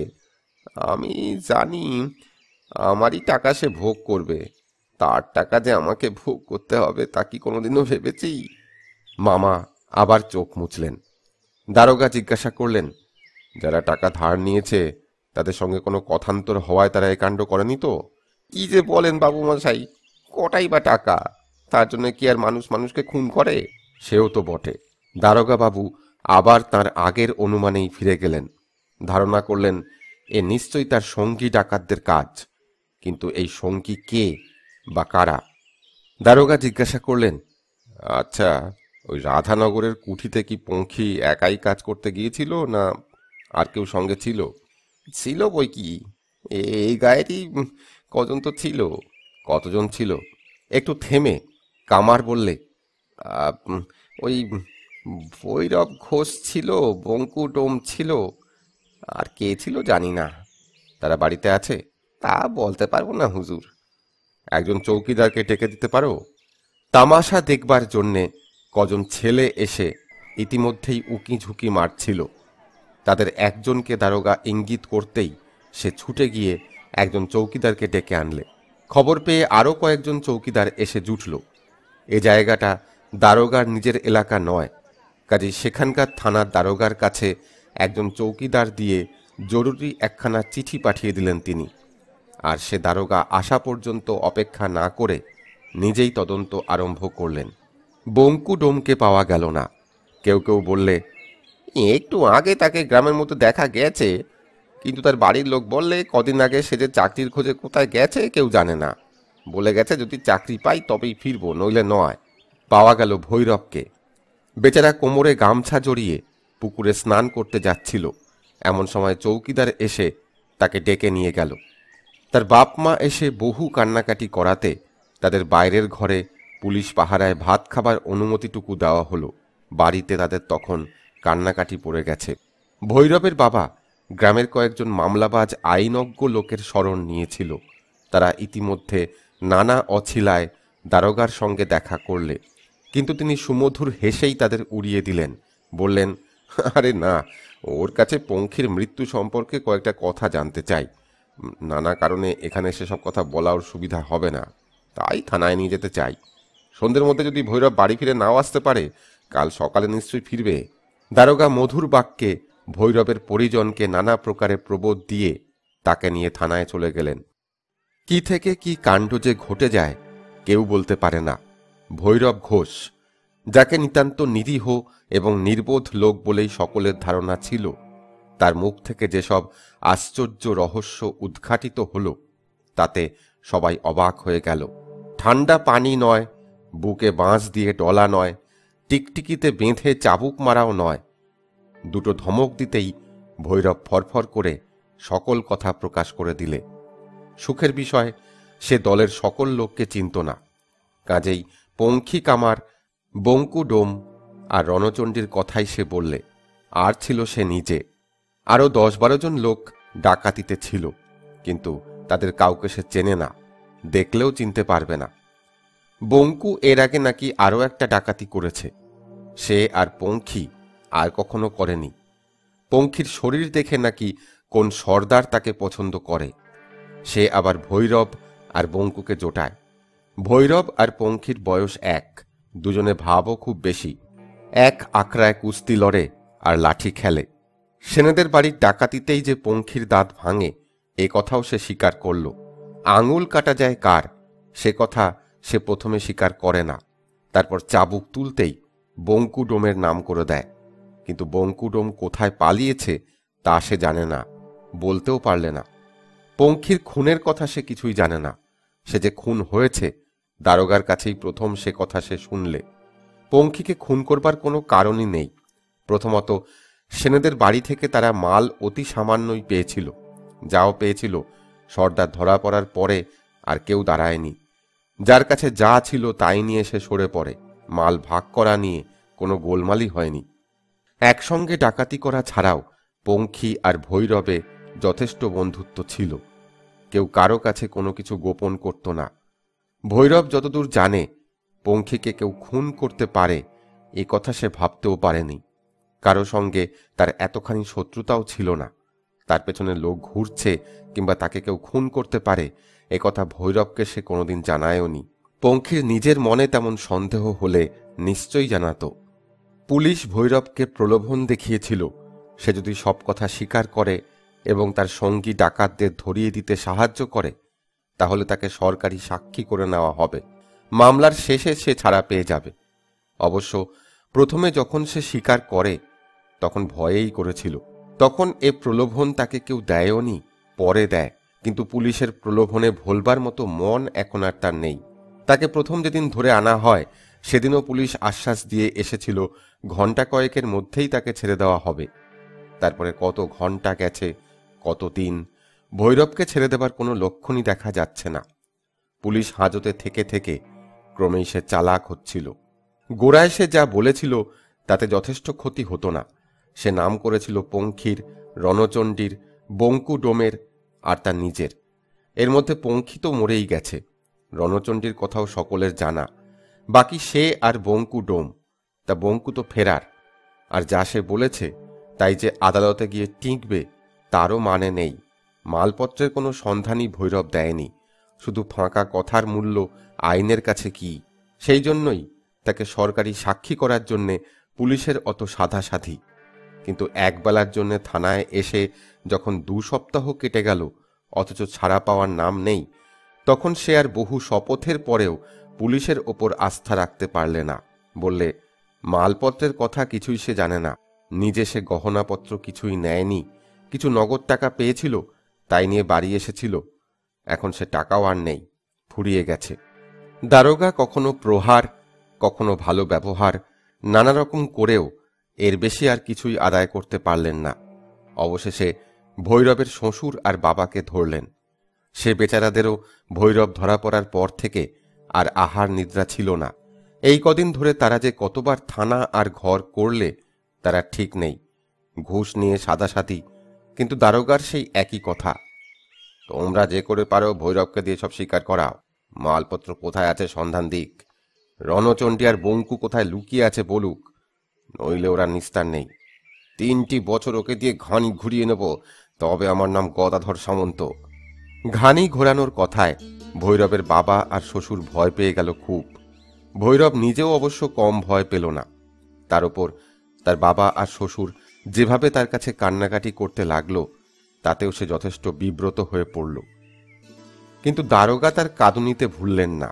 তিনি স্পষ্টই বললেন, বাপু, আমার এক কথা, যা বললাম সেসব সন্ধান যদি তুমি দিতে পারো তাহলে তুমিও বাঁচলে আর আমিও বাঁচলাম, আর যদি না পারো নির্ঘাত তোমাকে জেলে পৌঁছতে হবে। ভৈরবের শ্বশুর আর বাবা কাঁদতে কাঁদতে বাড়ি ফিরে গেল। তারা বাড়িতে এসে আছড়ে পড়ল। ছোঁড়াটাকে আর কিছুতেই বাঁচাতে পারা গেল না। একজনকে ধরিয়ে দিতে পারলেও ভৈরব মুক্তি পায়, কিন্তু এ কথা তো বাইরে বলবার উপায় নেই। বাইরের লোকের কাছে ভৈরবের সাধুগিরি নিয়ে এখনো তাদের ঢাল তরোয়াল ভেঁজে বেড়াতে হয়। এখনো তারা বাইরের লোকের কাছে স্বীকার করে না যে ভৈরব সত্যই ডাকাত। তারা বলে পুলিশের কোপ দৃষ্টিতে পড়ে নিরীহ বেচারা অনর্থক কষ্ট পাচ্ছে। এই কথা তারা বাইরে বলে বেড়ায়, আর ভিতরে চুপি চুপি পরামর্শ আঁটে কি করে ভৈরবকে খালাস করা যায়। সকলেই তার বোকামির জন্য যথেষ্ট রেগে গেছে। ছি ছি ছি ছি ছি, ডাকাতরা তোর কে বাপু? এই যে তুই হাজতে পড়ছিস, কই তারা তো এসে তোকে সাহায্য করছে না। বাপে আর শ্বশুরে হার মেনে গেছে। শুধু তারা ভৈরবের পায়েই ধরেনি, নইলে রাগ, অভিমান, কান্নাকাটি সবই করে দেখেছে, কিছুতেই তাকে টলাতে পারা যায়নি। অথচ তাকে ধরে নিয়ে যাবার পর থেকে বাড়ির যা অবস্থা হয়েছে তা চোখে দেখা যায় না। ভৈরবের মা বাইরে বার হওয়া ছেড়ে দিয়েছে। কোথাও একটু নিরিবিলি পেলেই নিঃশব্দে ঝরঝর করে চোখের জল ফেলছে। জোরে কাঁদার উপায় নেই। ভৈরবের বউটি নিতান্ত কচি মেয়ে, মাত্র বছর কয়েক হলো তাদের বিয়ে হয়েছে। স্বামীকে ধরে নিয়ে যাওয়ার পর থেকে তার দিনরাত্র কেবলই ফিট হচ্ছে। কোথাও কেউ একটা দীর্ঘশ্বাস ফেললেও বউটি চমকে ওঠে, চারিদিকে কেমন এক অদ্ভুত ভীত দৃষ্টিতে চকমক করে চায়, আর দেখতে দেখতে অচৈতন্য হয়ে মাটিতে লুটিয়ে পড়ে। স্বামীকে ধরে নিয়ে যাওয়ার পর থেকে চুলে তেল দেয়নি, রুক্ষ চুলে জট বেঁধে গিয়েছে। জোর করে ধরে খাইয়ে দিলে খায়, নইলে খায় না। এই বউটির দিকে চাইলে পাষাণেরও প্রাণ গলে যায়। স্বামীর দুষ্কৃতির জন্য এত দুঃখ, এত লজ্জা, এত মনস্তাপ সইতে হয়। এ দৃশ্য চোখে দেখলে আর কোনো স্বামী ডাকাতি করতে যেতে চাইবে না।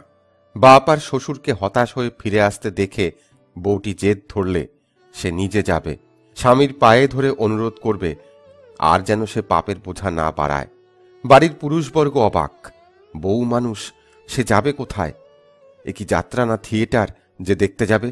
শ্মশানেশ্বরের মেলাতেও লোকে এতটুকু বউ নিয়ে যেতে সাহস করে না, আর এ সাক্ষাৎ জেল।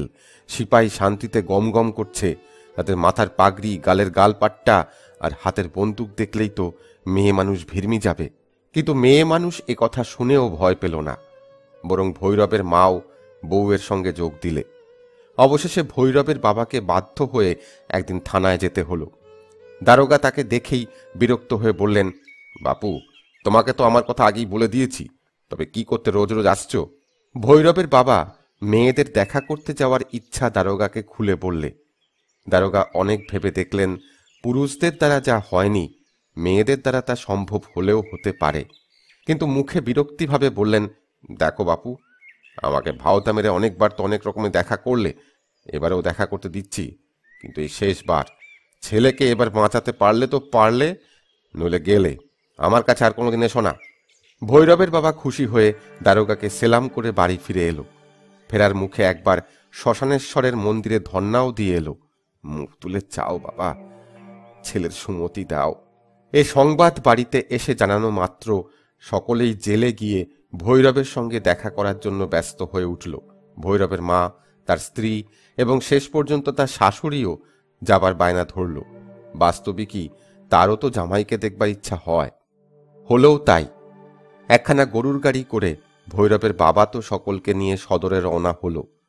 দারোগা আগেই দেখাশোনার ব্যবস্থা ঠিক করে রেখেছিলেন এবং ফলাফল জানবার জন্য নিজেও উপস্থিত ছিলেন। মহিলা দেখা করতে এসেছে, আর এই শেষ চেষ্টা বলে দেখা করার ব্যবস্থাও একটু আলাদা রকমের করা হয়েছিল। সাধারণত একটা তারের জালের ওপাশে থাকে আসামি, এপারে থাকে যারা দেখা করতে আসে তারা, আর জেলের একদল কর্মচারী সেখানে উপস্থিত থাকে।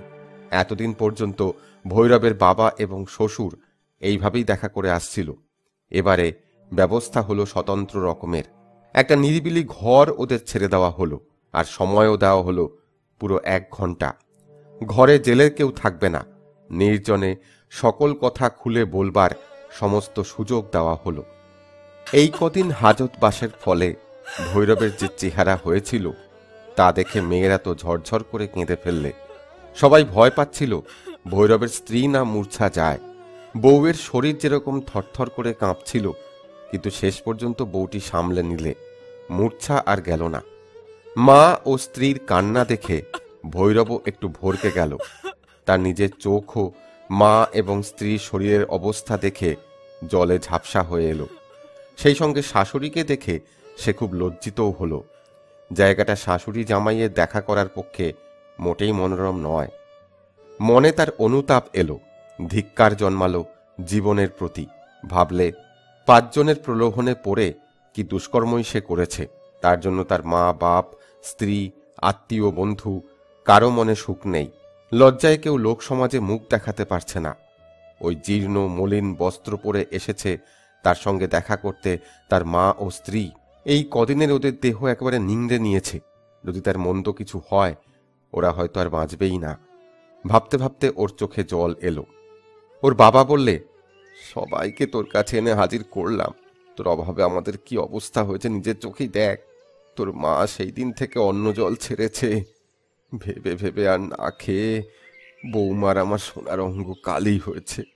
আমার কথা ছেড়ে দে, আমার বয়স হয়েছে, এখন গেলেই হয়, কিন্তু এদের দেখেও তোর মায়া হচ্ছে না। মেয়েরা মুখে আঁচল দিয়ে ফোঁসফোঁস করে কান্না চাপবার চেষ্টা করতে লাগলো। বুড়ো আরেকবার গলাটা পরিষ্কার করে বললে, 5 জনের প্রলোভনে পড়ে অনেকেই ভুল করে, তুইও করেছিস, সে এমন কিছু নয়। এখন তার প্রাচিত্তির করে শুদ্ধ হ। দারোগার শেখানো কথা বুড়ো গড়গড় করে বলে গেল। একটু কাজও যেন হলো। ভৈরবের চোখের কোণে জল জমেছিল। সকলের থেকে মুখ আড়াল করে সে জলের ফোঁটা হাতের উল্টো পিঠ দিয়ে মুছে নিলে। একটু ভেবে বললে, পুলিশের কথায় বিশ্বাস কি? ব্যস্তভাবে ওর বাবা বললে, আমার কাছে দারোগাবু দিব্যি করেছেন, বাবা শ্মশানেশ্বরের দিব্যি। ভৈরব মুখ নিচু করে কি যেন ভাবতে লাগলো। ওর মা ধীরে ধীরে কাছে সরে এসে ওর বুকে, পিঠে, মুখে, মাথার চুলে পরম স্নেহ ভরে ঠিক ছেলেবেলার মতন হাত বুলিয়ে দিতে লাগলো। সেই স্পর্শে ওর অকারণে ফুঁপিয়ে কেঁদে উঠতে ইচ্ছা করছিল। ওদিকে স্ত্রী ঘোমটার আড়াল থেকে এমন সকরুণভাবে চাইছিল যে দেখলে বুক ফেটে যায়। কতদিন পরে এদের সে দেখলে। ওর বাবা সাগ্রহে জিজ্ঞাসা করলে, দারোগা বাবুকে ডেকে আনবো, দেবো খবর? ভৈরব নিঃশব্দে ঘাড় নেড়ে জানালে, দাও।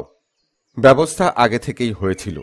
5 মিনিটের মধ্যে হাসি মুখে দারোগা এলেন এবং একদিন যার চাবুকের চোটে ওর পিঠের চামড়া ছিল না, সেই দারোগাই আজ পরমাত্মীয়ের মতন কাছে বসে বলতে লাগলেন, তাই তো বলছি বাবা, আমার কথা শোনো, আমিও তোমার বাপের বয়সী, তোমাকে বাঁচাতেই চাই। বাবা শ্মশানেশ্বরের দিব্যি করে বলছি, সব কথা যদি তুমি বলো, তোমাকে নিশ্চয়ই ছেড়ে দেওয়া হবে, তোমাকে সরকারি সাক্ষী করে নেওয়া হবে, আর তোমার অপরাধ এই প্রথম বলে মাপ করেও নেওয়া হবে, বাবা শ্মশানেশ্বরের দিব্যি। বলে উৎসাহের আধিক্যে দারোগা বাবু ভৈরবের গায়ে হাত দিয়েই দিব্যি করে বসলেন। ভৈরব আর দ্বিধা করলে না, একে একে সকল কথাই বলে দিলে।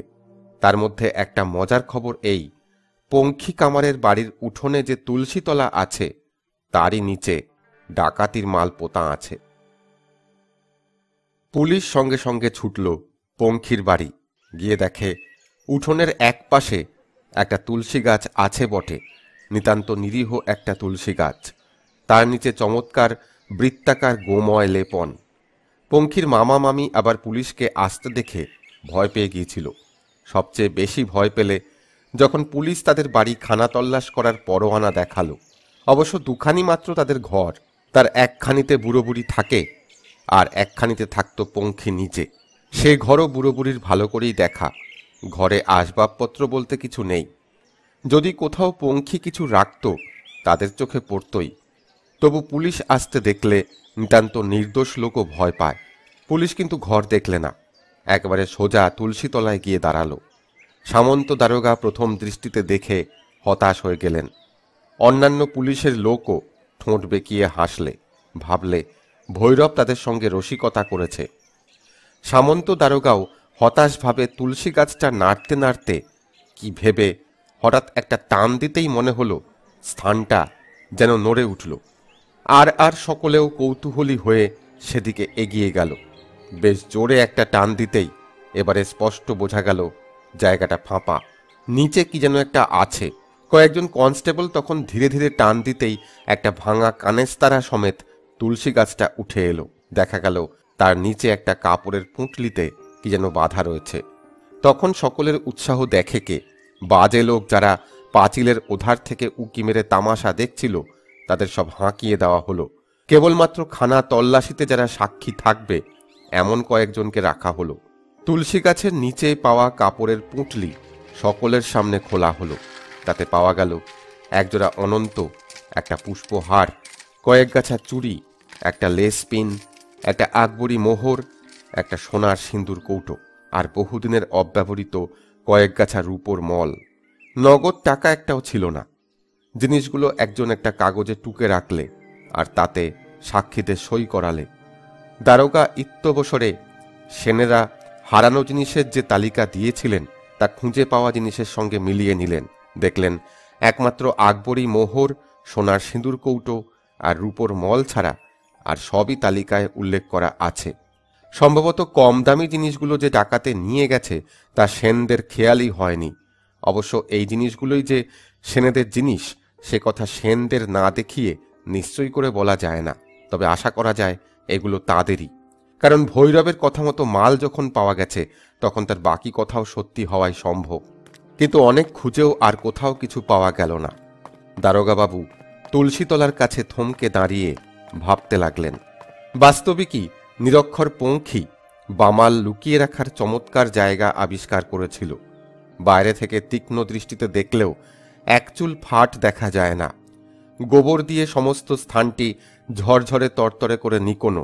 সবচেয়ে নিচে একটা ছোট গর্ত, তার ওপরে একটা টিনের কানেস্তারের মাপে চারকোনা করে কাটা, আর তাতেই টিনে মাটি দিয়ে তুলসী গাছ বসানো। সমস্ত কাজ এমন নিখুঁত করে করা হয়েছে যে কোথাও কোনো ফাঁক নেই। সম্ভবত পঙ্খী মাল এনে টিন সমেত তুলসী গাছ তুলে নিচের ছোট গর্তে সমস্ত জিনিস রেখে আবার টিনটা আগের মতো বসিয়ে দিত। ধারের মাটি একটু আধটু খসে পড়লেও সকালে একবার নিকিয়ে দিলেই সব ঠিক হয়ে যেত। সে এমন কিছু হাঙ্গামার কাজ নয়। অকস্মাৎ দারোগার ধারণা হলো টিনটা তুলে বামাল রেখে আবার যথাস্থানে টিনটা স্থাপন করা বিশেষ কিছু কঠিন নয় বটে, কিন্তু তারপরে নিকোনো আছে। এসব কাজ অবশ্য বাড়ির লোকে জানতে পারবেই। বিশেষ করে পঙ্খির মামির চোখকে ফাঁকি দেওয়া অসম্ভব। সেই জন্যে এই সম্পর্কে কিছু কিছু জানা মামা মামির পক্ষে আশ্চর্য নয়। হঠাৎ দারোগার মনে কি যে হলো, তিনি বুড়ো মামা আর মামিকে গ্রেপ্তার করতে হুকুম দিলেন। মামা মামি দূরে থাক, কনস্টেবল চৌকিদাররা পর্যন্ত যেন কথাটা বিশ্বাস করতে পারছিল না। এই বুড়ো আর বুড়ি, চোখে ভালো দেখতে পায় না, কানে ভালো শুনতে পায় না, চুল পেকে সনের নুড়ি হয়েছে, তারাও কি ডাকাতি করতে গিয়েছিল যে গ্রেপ্তার করতে হবে? ভাগ্নের দোষে তারা কেন শাস্তি পাবে? দারোগাবাবু গর্জন করে বললেন, বাঁধো ওদের, হাতে দাও হাতকড়ি। দারোগাবাবুর হুকুম। পঙ্খির মামা মামি তখন থরথর করে কাঁপছে। একজন কনস্টেবল বুড়োকে বাঁধবার জন্য এগিয়ে আসতেই বুড়ো আর্তনাদ করে উঠল, ও ও বাবা, সেপাই বাবা, আমি কিছু জানি নে গো, ওই বুড়ি সব জানে বাবা, ওকেই বাঁধো, ওকেই বাঁধো। দারোগার মুখ আনন্দে উজ্জ্বল হয়ে উঠল, কিন্তু সে ভাব গোপন রেখে আবার গর্জন করে উঠলেন, বাঁধো ওই বুড়িকে। সে চিৎকার শুনে মামির দাঁতে দাঁত লেগে গেল। সিপাহীরা বাঁধতে আসছিল, দারোগা ইঙ্গিত করতে আর বাঁধলে না, কেবল বাঁধার তোড়জোড় করতে লাগল। দারোগা বুঝলেন লোকজন সরিয়ে দিলে হয়তো বুড়ি কিছু কিছু খবর দেবে। বাড়ি একটু নিরিবিলি হলে দারোগা বুড়িকে বললেন, কিরকম, জেল খাটবার ইচ্ছে আছে না ভালো মানুষের মতো নিজের থেকে বলবে? বুড়ো বুড়ি তখনও থরথর করে কাঁপছে। বুড়োর তো জবাব দেবারই শক্তি নেই। বুড়িরও ঠোঁট এমন কাঁপছিল আর গলা এমনি শুকিয়ে গিয়েছিল যে দারোগাবাবুর উত্তরে যে সে কি বললে বোঝাই গেল না। শুধু অস্পষ্টভাবে শোনা গেল একটা কথা, শিমুল দিঘি। শিমুল দিঘি? সে আবার কোথায়? বুড়ি ঘাড় নেড়ে বললে, তা জানি নে। সেখানে কে থাকে?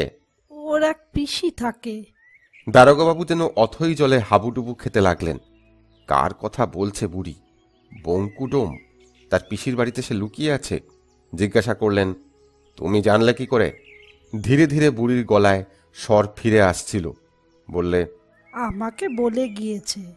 বুড়োর আর দাঁড়াবার শক্তি নেই। দারোগাবাবু বুড়ির সঙ্গে কথা বলছেন দেখে সে তখন উঠানেই উবু হয়ে বসেছে। শুধু অজ্ঞাত সারেই মাথা নেড়ে বুড়ির কথায় সায় দিতে লাগল। দারোগাবাবু তার দিকেও একবার চাইলেন, তারপর জিজ্ঞাসা করলেন, বঙ্কা কবে এসেছিল? বুড়ো বুড়ি দুজনেই চমকে উঠল। বুড়ো সঙ্গে সঙ্গে ঘাড় নেড়ে বললে, তার কথা বলতে পারবো না বাবু, আমার ছেলে তো এমন ছিল না, শুধু ওই হারামজাদার সঙ্গদোষেই এমন হয়েছে। আমার বাড়িতে আর ওকে আসতে দিই। বুড়ো বুড়ির কথা শুনে বিস্ময়ে দারোগাবাবুর বুদ্ধি লোপ পেয়েছে। চোখ কপালে তুলে তিনি বিব্রতভাবে একবার বুড়োর দিকে একবার বুড়ির দিকে চাইতে লাগলেন। এরা কি আরবি ভাষায় বলছে নাকি? অথচ কার কথা ওরা বলছে তাও স্পষ্ট করে জিজ্ঞাসা করতে ভয় হচ্ছে, পাছে আবার চেপে যায়। হঠাৎ বুড়ি দারোগাবাবুর পায়ের ওপর আছড়ে পড়ে কেঁদে উঠল। আমার পঙ্খিকে বাঁচান বাবু, সর্বস্ব আপনাকে দিয়ে দেবো। আর পঙ্খী, সে এখন যেখানে, মানুষের সাধ্য নেই সেখান থেকে তাকে ফিরিয়ে আনে। দারোগাবাবু চাকরির খাতিরে বাইরে যতই রূঢ়ভাষী নিষ্ঠুরী হন না কেন, আসলে তার মনটি ছিল নরম। বুড়ি পঙ্খির নামে কেঁদে পড়তেই তিনি ব্যস্তভাবে পা সরিয়ে নিলেন। স্নেহ কোমল কণ্ঠে বললেন, তাকে বাঁচাবার উপায় থাকলে বাঁচাতাম বুড়িমা, কেঁদে কি করবে বলো? বুড়ি পা ছেড়ে দিলেও তেমনি করেই শুয়ে রইল। বুড়িমা বলে ডাকতে একটু সাহসও তার হলো। বললে, তুমি মন করলেই সব পারো বাবা, আমি আনিয়ে দিচ্ছি তাকে। তুমি তাকে এবারকার মতো মাফ করো বাবা। দারোগা যেখানে বসেছিলেন সেখান থেকেই লাফিয়ে উঠলেন। বললেন, কি বলছো? পঙ্খিকে আনিয়ে দেবে? কোথা থেকে আনিয়ে দেবে? তার পিসির বাড়ি থেকে বাবা, বললাম যে শিমুল দিঘি থেকে। শিমুল দিঘি থেকে পঙ্খিকে? তবে কি ওই লাশটা পঙ্খি নয়? পঙ্খি বেঁচে আছে? বুড়ি কাঁদতে কাঁদতে বললে, তোমাদের 5 জনের আশীর্বাদে বেঁচেই আছে বাবা, কিন্তু আপনি দয়া না করলে সে আর বাঁচবে না। বুড়ি দারোগাকে কখনো তুমি বলে, কখনো বলে আপনি। বুড়ো হাত জোর করে বুড়ির প্রার্থনায় যোগ দিল আর বললে, পরশু এসেছিল বাবু। দারোগা ধপ করে বসে পড়লেন। বিস্ময়ে তার মুখ হাঁ হয়ে গেছে। দারোগার অবস্থা দেখে জমাদার বাংলায় বুঝিয়ে বললে, বলছে পরশু পঙ্খি এখানে আসিয়েছিল। দারোগা অন্যমনস্কভাবে তার দিকে চেয়ে বললেন, পরশু এসেছিল? পঙ্খি এখান থেকে তার পিসির বাড়ি গেছে? কোথায় বললে? শিমুল দিঘি, সে কোথায় জানো? বুড়ো গলা ঝেড়ে বললে, এইখান থেকে ক্রোশ চারেক হবে বাবু, সিধে পশ্চিমে। ক্রোশ চারেক সিধে পশ্চিমে? দারোগাবাবু প্রাপ্ত বামাল আর তার তালিকা জমাদারের জিম্মা করে দিয়ে থানায় ফিরে যেতে বললেন, আর তার বাসায় খবর দিতে বললেন যে তার ফিরতে দুদিন দেরি হবে। উত্তেজনার আধিক্যে ঘোড়ায় চড়তে গিয়ে আবার ফিরে এলেন। বুড়োকে জিজ্ঞাসা করলেন, ও ভালো কথা, ওই পঙ্খির পিসমশায়ের নাম কি? এই কি পরাণ কর্মকার, ওই মাছপাড়াতে বাড়ি। আচ্ছা। দারোগাবাবু ঘোড়ায় চললেন। এত বড় বিস্ময়ের জন্য তিনি প্রস্তুত ছিলেন না। এতদিন ধরে যে অনুমানের বলে তিনি অগ্রসর হচ্ছিলেন তার কিছুই কি টিকল না? লাশ পঙ্খির নয়, মাদুলির মিল থাকা সত্ত্বেও নয়। আশ্চর্য! সে লাশ যে কার তাই এখনো শনাক্ত হল না। ও ব্যাপারেও নিশ্চয়ই কোনো গূঢ় চক্রান্ত আছে। নইলে লাশ কার তা নিশ্চয়ই এতদিনে কোনো আত্মীয় স্বজন এসে জানিয়ে যেত। সে চুলোয় যাক, এখন পঙ্খিকে পেলে হয়। রণচণ্ডীর বীজ নাত না ভাঙতে পারলে তারা শান্তি নেই। শিমুল দিঘি ক্রোশ চারেক দূরে, পশ্চিমে, সুতরাং থানাটা হোসেনাবাদ হওয়া সম্ভব। এই অনুমান করে তিনি হোসেনাবাদ গেলেন প্রথমে। সেখানে থানায় কথা কয়ে জানলেন তার অনুমান ঠিক। থানার কর্মচারীদের সকল কথা বলে তিনি তাদের সাহায্য চাইলেন। রাজি না হওয়ার কিছু ছিল না। কেবল হোসেনাবাদ থানার দারোগা তাকে স্নান আহারের অনুরোধ করলেন, কিন্তু সামন্ত মশাই স্নানাহারে রাজি হলেন না। তাতে অনেক বিলম্ব হবে। ইতিমধ্যে যদি তার মামার বাড়ি থেকে কোনো খবর পেয়ে পঙ্খি সরে পড়ে, আবার তিনি 20 বাও জলে পড়বেন। বাহিনী নিয়ে সকলে মিলে যখন রওনা হলেন তখন প্রায় 2টো। আসার কথা শিমুল দিঘি এখান থেকে মাত্র মাইল 2, সুতরাং পৌঁছতে 2:30, বড়জোর 3টের বেশি হবে না। শিমুল দিঘির একজন চৌকিদার সেদিন থানায় হাজিরা দিতে এসেছিল, সে সঙ্গে চলল। সামন্ত তো সদল বলে গিয়ে পরাণের বাড়ি ঘেরাও করলেন। পুলিশের আকস্মিক আবির্ভাবে গ্রামের লোক একসঙ্গে বিস্মিত ও ভীত হয়ে উঠল। পরাণের বাড়ির লোকের তো কথাই নেই। কয়েকজন সশস্ত্র পুলিশ বাড়ির চারিদিকে মোতায়েন করে রাখা হলো, যেন কোনো দিক দিয়ে কেউ পালাতে না পারে। আর 2জন দারোগা কয়েকজন পুলিশ নিয়ে বাড়ির ভিতরে চড়াও হলেন। তারা কেবল এসে উঠোনে দাঁড়িয়েছিলেন, এমন সময় একটা হুঙ্কার উঠল।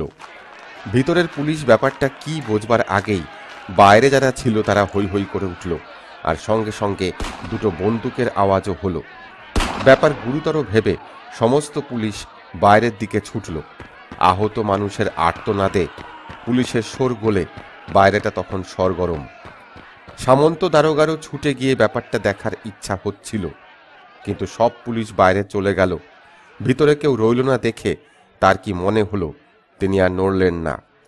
হঠাৎ তার মনে হলো গোয়াল ঘরের ভিতর থেকে কে যেন বিদ্যুৎ বেগে বেরিয়ে খিড়কির দিকে গেল। রিভলভারটা বাগিয়ে তিনি সঙ্গে সঙ্গে তার পিছু নিলেন। খিড়কির পিছনে একটা ছোট পুকুর, চারিদিকে তার বাঁশ বন, তারপরেই কয়েক বিঘা ধানের ক্ষেত, আর তার নিচেই নদী। দারোগা তার পিছু পিছু খিড়কি পেরিয়েই দেখেন একটা লোক বাঁশবন পার হয়ে কেবল ধানের ক্ষেতে নামবার চেষ্টা করছে। তিনি আকাশে একটা গুলি ছুঁড়ে সঙ্গে সঙ্গে গর্জন করে উঠলেন, খবরদার! আচমকা গুলির আওয়াজ এবং মানুষের হুঙ্কার শুনে লোকটা পিছু ফিরতেই চারি চক্ষের মিলন। দারোগা সবিস্ময়ে দেখলেন লোকটা আর কেউ নয়, রণচণ্ডী স্বয়ং। রিভলভার সমেত দারোগাবাবুর হাতটা কেঁপে উঠল। রণচণ্ডী আর মাঠে নামল না। একগাল হেসে হাতের লম্বা লাঠিটা ডোবার জলে ফেলে দিয়ে সেই বাঁশবনে বসে মাথার পাগড়ি খুলে নিশ্চিন্তভাবে কপালের ঘাম মুছতে লাগল। দারোগার পা 2টো কে যেন মাটির সঙ্গে পেরেক দিয়ে এঁটে দিয়েছে, এমনি নিশ্চলভাবে তিনি দাঁড়িয়ে রইলেন। তার অবস্থা দেখে কপালের ঘাম মুছতে মুছতে পাগড়ির ফাঁক দিয়ে মিটমিট করে চেয়ে রণচণ্ডী যেই ফিক করে হেসে ফেললে, অমনি তিনি আবার চিৎকার করে উঠলেন, হুঁশিয়ার! উঠেছ কি মরেছ? এমন অস্বাভাবিকভাবে তিনি চিৎকার করলেন যে তার নিজের কানেই বিসদৃশ্য ঠেকল। রণচণ্ডীও বোধহয় তার অবস্থা দেখে আমোদ অনুভব করছিল। সে যেন দারোগাকে পরিহাস করবার জন্যেই চোখ মোটকে হাসলে। তার সঙ্গে একা মুখোমুখি দাঁড়িয়ে দারোগা যে শেষ পর্যন্ত কি করতেন বলা শক্ত। তার হাত যেরকম কাঁপছিল তাতে পট করে গুলি করাও বিচিত্র নয়। চোখে তার পলক পড়ছিল না। ওদিকের গোলমাল তখন শান্ত হয়ে এসেছে, আর কোনো সাড়া শব্দও পাওয়া যায় না। একজন সিপাই এসে দারোগাবাবুকে ওই অবস্থায় দেখে অবাক হয়ে দাঁড়িয়ে রইল। এ যাত্রায় সকলে সশস্ত্রই এসেছে, তার হাতেও একটা রিভলভার। বললে, বাবুজি চোর পাকড় গিয়া। দারোগা তার দিকে ফিরেও চাইলেন না। তিনি যেমন এক দৃষ্টে রণচণ্ডীর দিকে চেয়ে রিভলভার উঁচিয়ে দাঁড়িয়েছিলেন, তেমনি রইলেন।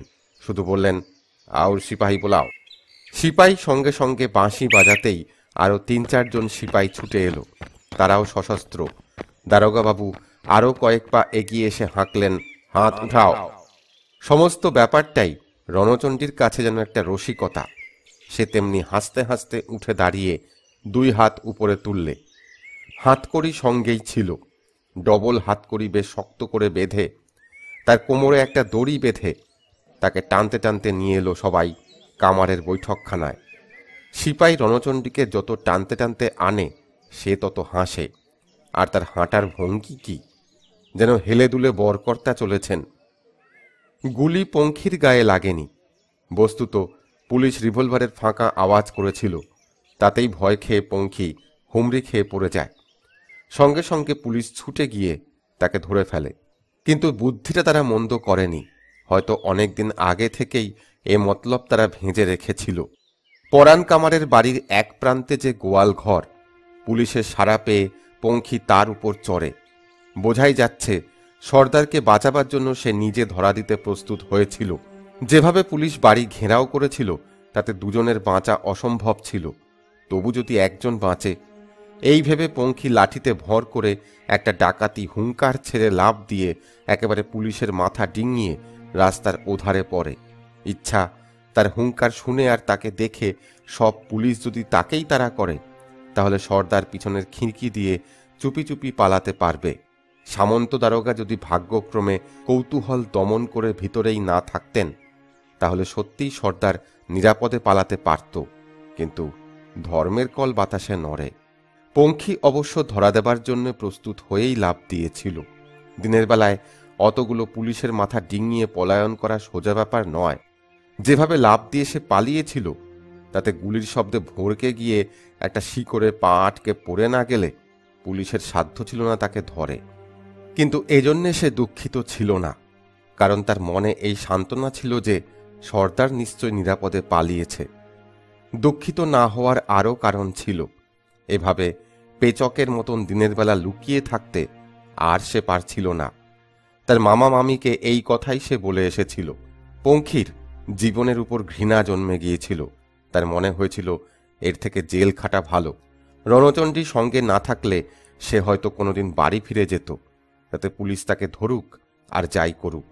শুধু সর্দারের ভয়েই সে পারেনি। এমনি অবস্থায় দুজনে ধরা পড়ল। এবারে আর দারোগাবাবু এদের গ্রেপ্তার করার পর এক মুহূর্ত সময় নষ্ট করলেন না। তখনই তাদের দুজনকে বেশ শক্ত করে বেঁধে হোসেনাবাদ থানায় নিয়ে এলেন। রাত্রে তারা সেখানকার হাজতেই থাকল। রণচণ্ডীর নাম শোনেনি এমন দারোগা এদিকে নেই, সুতরাং হাজতে অতিরিক্ত রকম কড়া পাহারার ব্যবস্থা হলো। সামান্য কিছু আহারাদিও তাদের রাত্রের জন্য দেওয়া হলো। সামন্ত দারোগা বহুদিন পরে আজ তৃপ্তির সঙ্গে আহার করলেন। রণচণ্ডী যেদিন তার হাত থেকে পলায়ন করল, সেদিন থেকে তার আহারের রুচি চলে গিয়েছিল। চোখে ঘুমও ছিল না। নিতান্ত না খেলে নয়, তাই খেতে বসতেন। বহুদিন পরে হোসেনাবাদ থানার হাজতে রণচণ্ডীকে পুড়ে তার মুখে হাসি ফুটল। রণচণ্ডীকে ধরার আশা তিনি ছেড়েই দিয়েছিলেন। সম্পূর্ণ অপ্রত্যাশিতভাবে পঙ্খিকে ধরতে গিয়ে সেই সঙ্গে ধরা পড়ল রণচণ্ডী। এত বড় সৌভাগ্যের জন্য তিনি প্রস্তুত ছিলেন না। বহুদিন পরে হোসেনাবাদ থানায় দারোগাবাবু তাস খেলতে বসলেন। তার অট্টহাস্যে সেদিন ঘরের দেওয়াল ফাটবার মতন হয়েছিল। তবু ভয় যে একেবারে চলে গিয়েছিল তাও নয়। বারবার তার কাছে ঠোঁকে তার বদ্ধমূল ধারণা হয়েছিল রণচণ্ডী সব পারে। তাস খেলতে খেলতেও সামন্ত বারবার উঠে গিয়ে দেখে আসছিলেন ওরা পালালো কিনা।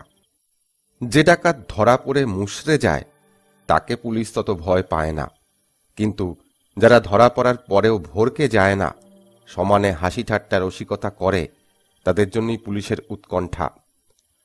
দারোগা যখনই হাজতে রণচণ্ডী আর পঙ্খির খোঁজ করতে গেছেন, দেখেন চণ্ডী চিত হয়ে শুয়ে তার ভাঙা কর্কশ কণ্ঠে পরমানন্দে গান গাইছে। পঙ্খির এই প্রথম হাজতবাস, তার তত সারা শব্দ পাওয়া যায় না।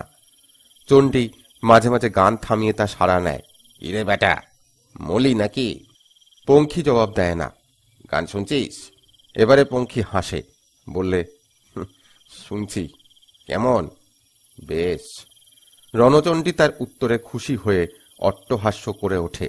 সে শব্দে বাইরের সিপাহীরা পাহারা দিতে দিতে চমকে ওঠে। হোসেনাবাদ থানার দারোগা একজন আসামির এই স্পর্ধা সহ্য করতে পারছিলেন না। সামন্তকে বললেন, দেবো নাকি বেটাকে ঘা কতক? চুপ বলে সামন্ত তাকে টানতে টানতে নিয়ে গেলেন। বললেন, আপনি ওকে চেনেন না? এই জেলার যত দুর্দান্ত লোক আছে অনেকে ওর সাঁকরেত, যারা সাঁকরেত নয় তারা ওকে গুরুর মতো মানে। তার উপরেও নিজেও বোধহয় জাদু জানে। ওকে যতক্ষণ না সেন্ট্রাল জেলে পুড়ছি ততক্ষণ আমার শান্তি নেই। হোসেনাবাদের দারোগা কথাটা বিশ্বাস করলেন না। রণচণ্ডীর চেহারা দেখলে তা বিশ্বাসও হয় না, বরং পঙ্খিকে দেখলেই অনেকটা ডাকাত বলে মনে হয়। হোসেনাবাদের দারোগা একটু ফিক করে হেসে বললেন, জাদু জানে কি রকম? দেওয়াল ফুঁড়ে বেরিয়ে পালাবে নাকি? কিন্তু সামন্ত তার রসিকতায় যোগ দিলেন না। বললেন, বিশ্বাস নেই, ও সব পারে। তবু ভদ্রলোকের বিশ্বাস হচ্ছে না দেখে সামন্ত তার প্রথম অভিজ্ঞতার কথা বললেন। দারোগা তো শুনে হেসেই অস্থির। বললেন, তাহলে লোকটির শরীরে যেমন শক্তি আছে, মাথায় বুদ্ধিও আছে। সামন্ত বললেন, এবারকার অভিজ্ঞতা থেকেও কি তা বুঝতে পারলেন না? কি চমৎকার বুদ্ধি খাটিয়েছিল বলুন তো। আপনাদের চিৎকার শুনে আমি যদি বাইরে যেতাম তাহলে আর ওর সন্ধান পাওয়া যেত? আমাদের 10 বছরের মাইনে ও এক রাত্রে রোজগার করেছে, অথচ শুনলে আশ্চর্য হবেন একটি তামা ওর হাতে নেই। অবিশ্বাসের সঙ্গে হোসেনাবাদের দারোগা বললেন, কি যে বলেন! সত্যিই তাই। ওর মামলা চলবার সময় দেখবেন একটা উকিল পর্যন্ত দিতে পারবে না। কিরকম? ওই রকম। ডাকাতে সমস্ত জীবন ধরে যে রোজগার করে তা একটা রাজার ঐশ্বর্য, কিন্তু একটি পয়সা ওদের নিজেদের ভোগে লাগে না। নগদ টাকা যা পায় তা ফেরার অবস্থাতেই খরচ হয়ে যায়, আর গহনাপত্র দোকানে বিক্রি করতে গেলেই তো ধরা পড়বে। কাজেই এক শ্রেণীর চালাক লোকে ওদের কাছ থেকে 500 টাকার গহনা 5 টাকায় কেনে। যে কেনে তার তো সমস্তই লাভ, যে দেয় সেও ভাবে যা পাই তাই লাভ। এই রণচণ্ডী যখন আমার হাত থেকে পালায় তখন ওর বাড়ি ঘর সমস্ত সম্পত্তি ক্রোক করার হুকুম হয়। তো স্থানীয় দারোগা ক্রোক করতে গিয়ে দেখে একখানা কুঁড়ে ঘর ছাড়া ওর আর কিছুই নেই। তার চালেও খড় নেই। ওর একটা ছেলে, সে পৃথকান্ন এবং সৎভাবে জীবনযাপন করছে বলেই বোধহয় 1-8 বিঘে জমি করেছে। 2 সন্ধে 2 মুঠো খাওয়াও তার জোটে। কিন্তু ওর বাপ যে হয়তো সমস্ত জীবন ভরে লক্ষ টাকা উপার্জন করেছে, তার চালে খড় নেই। ভাবতে পারেন? এই কেসেই যদি ওর 6-7 বছর জেল হয় না, বেরিয়ে এসে কি করবে বলুন তো? তখন এমন বুড়ো হয়ে যাবে যে ডাকাতি করতেও পারবে না। কি করবে তবে? আমি এরকম আরো একজন দুর্ধর্ষ ডাকাতকে জানি। বেচারার এখন চোখ গেছে, ভিক্ষে করে জীবিকা নির্বাহ করে। ডাকাতদের শেষ পরিণতি প্রায় এই হয়। রাত তখন প্রায় 12টা। অন্ধকার রাত্রি। কোষ্ঠী পাথরের মতন কালো আকাশে আকাশ ভরা তারা হীরের কুচির মতন জ্বলছে। থানার বারান্দায় অন্ধকারে দুজনে গল্প করছিলেন। রাত যে এতটা হয়েছে তা কথায় কথায় খেয়ালই হয়নি। অকস্মাৎ হাজত ঘরের দিক থেকে একটা গোঁ গোঁ শব্দ উঠল এবং একজন হিন্দুস্তানি সিপাহী ছুটতে ছুটতে এসে বলল, বাবুজি, আসামি কো বিমার হুঁগা হয়ে। শুনেই সামন্ত হেসে উঠলেন। বললেন, এই আরম্ভ হলো। সিপাহীর দিকে চেয়ে বললেন, আচ্ছা তুম যাও, ও কুছ নেই। সিপাহী সেলাম ঠুকে চলে গেল। সামন্ত বললেন, ওর বহু রকম ব্যাপার স্যাপার আছে। কখনো মৃগী রোগীর মতন এমন করবে যে আপনার সাধ্য নেই ওকে না ছেড়ে দিয়ে পারেন। ওর গোঙানি, চোখ কাতরানি, চোখে দেখা যায় না। আধ ঘন্টা পরে দুজনে যখন শুতে যাওয়ার জন্য উঠছেন তখন সিপাই আবার হন্তদন্ত হয়ে এসে বলল, বাবু, ও আসামি জরুর মর জায়গা, জরুর জহর পিয়া হই, বিষ খেয়েছে। কে বলেছে? সিপাই তেমনি ভীতি বিবর্ণ মুখে উত্তর করলে, ওর সঙ্গে আর যে একজন আসামি আছে সেই জানিয়েছে। দুই দারোগাই তাকে হাতের ইশারায় চলে যেতে বলে সহাস্যে বললেন, ও সব চালাকি, তোমরা ভয় পেও না। চালাকি শুনে সিপাই অনেকটা অপ্রস্তুত হয়ে চলে গেল। রাত হয়েছে দেখে দারোগা দুজন শুতেও গেলেন। তারপর বোধহয় ঘণ্টা তিনেকও হয়নি, সামন্তের দরজায় করাঘাত পড়ল। রণচণ্ডীর চিন্তায় দারোগাবাবুর সুনিদ্রার উপায় ছিল না। তিনি দরজায় করাঘাত পড়তেই চমকে উঠলেন। কি ব্যাপার? সিপাই রুদ্ধশ্বাসে বললে, বাবুজি, আসামি মর গিয়া। তাড়াতাড়ি দরজা খুলে বাইরে এসে সামন্ত বললেন, মর গিয়া? কেইসে সমঝা? সিপাই নিজে কিছু সমঝায়নি, ও তো বাইরে পাহারা দিচ্ছিল, ভেতর থেকে পঙ্খী বলেছে। সিপাই নিজে শুধু এইটুকুই দেখেছে যে রণচণ্ডী নড়ছেও না। সামন্ত বিরক্তভাবে কোটটা গায়ে দিলেন, রিভলভারটা গুলি ভরে হাতে নিলেন। দেখতে দেখতে ব্যস্তভাবে হোসেনাবাদের দারোগাও ছুটে এলেন। ঝঞ্ঝাট তো তারই কিনা, তারই হাজতে আসামি মরেছে। দুজনে সশস্ত্রভাবে হাজতে গেলেন রণচণ্ডীর নতুন ফন্দিটা জানতে।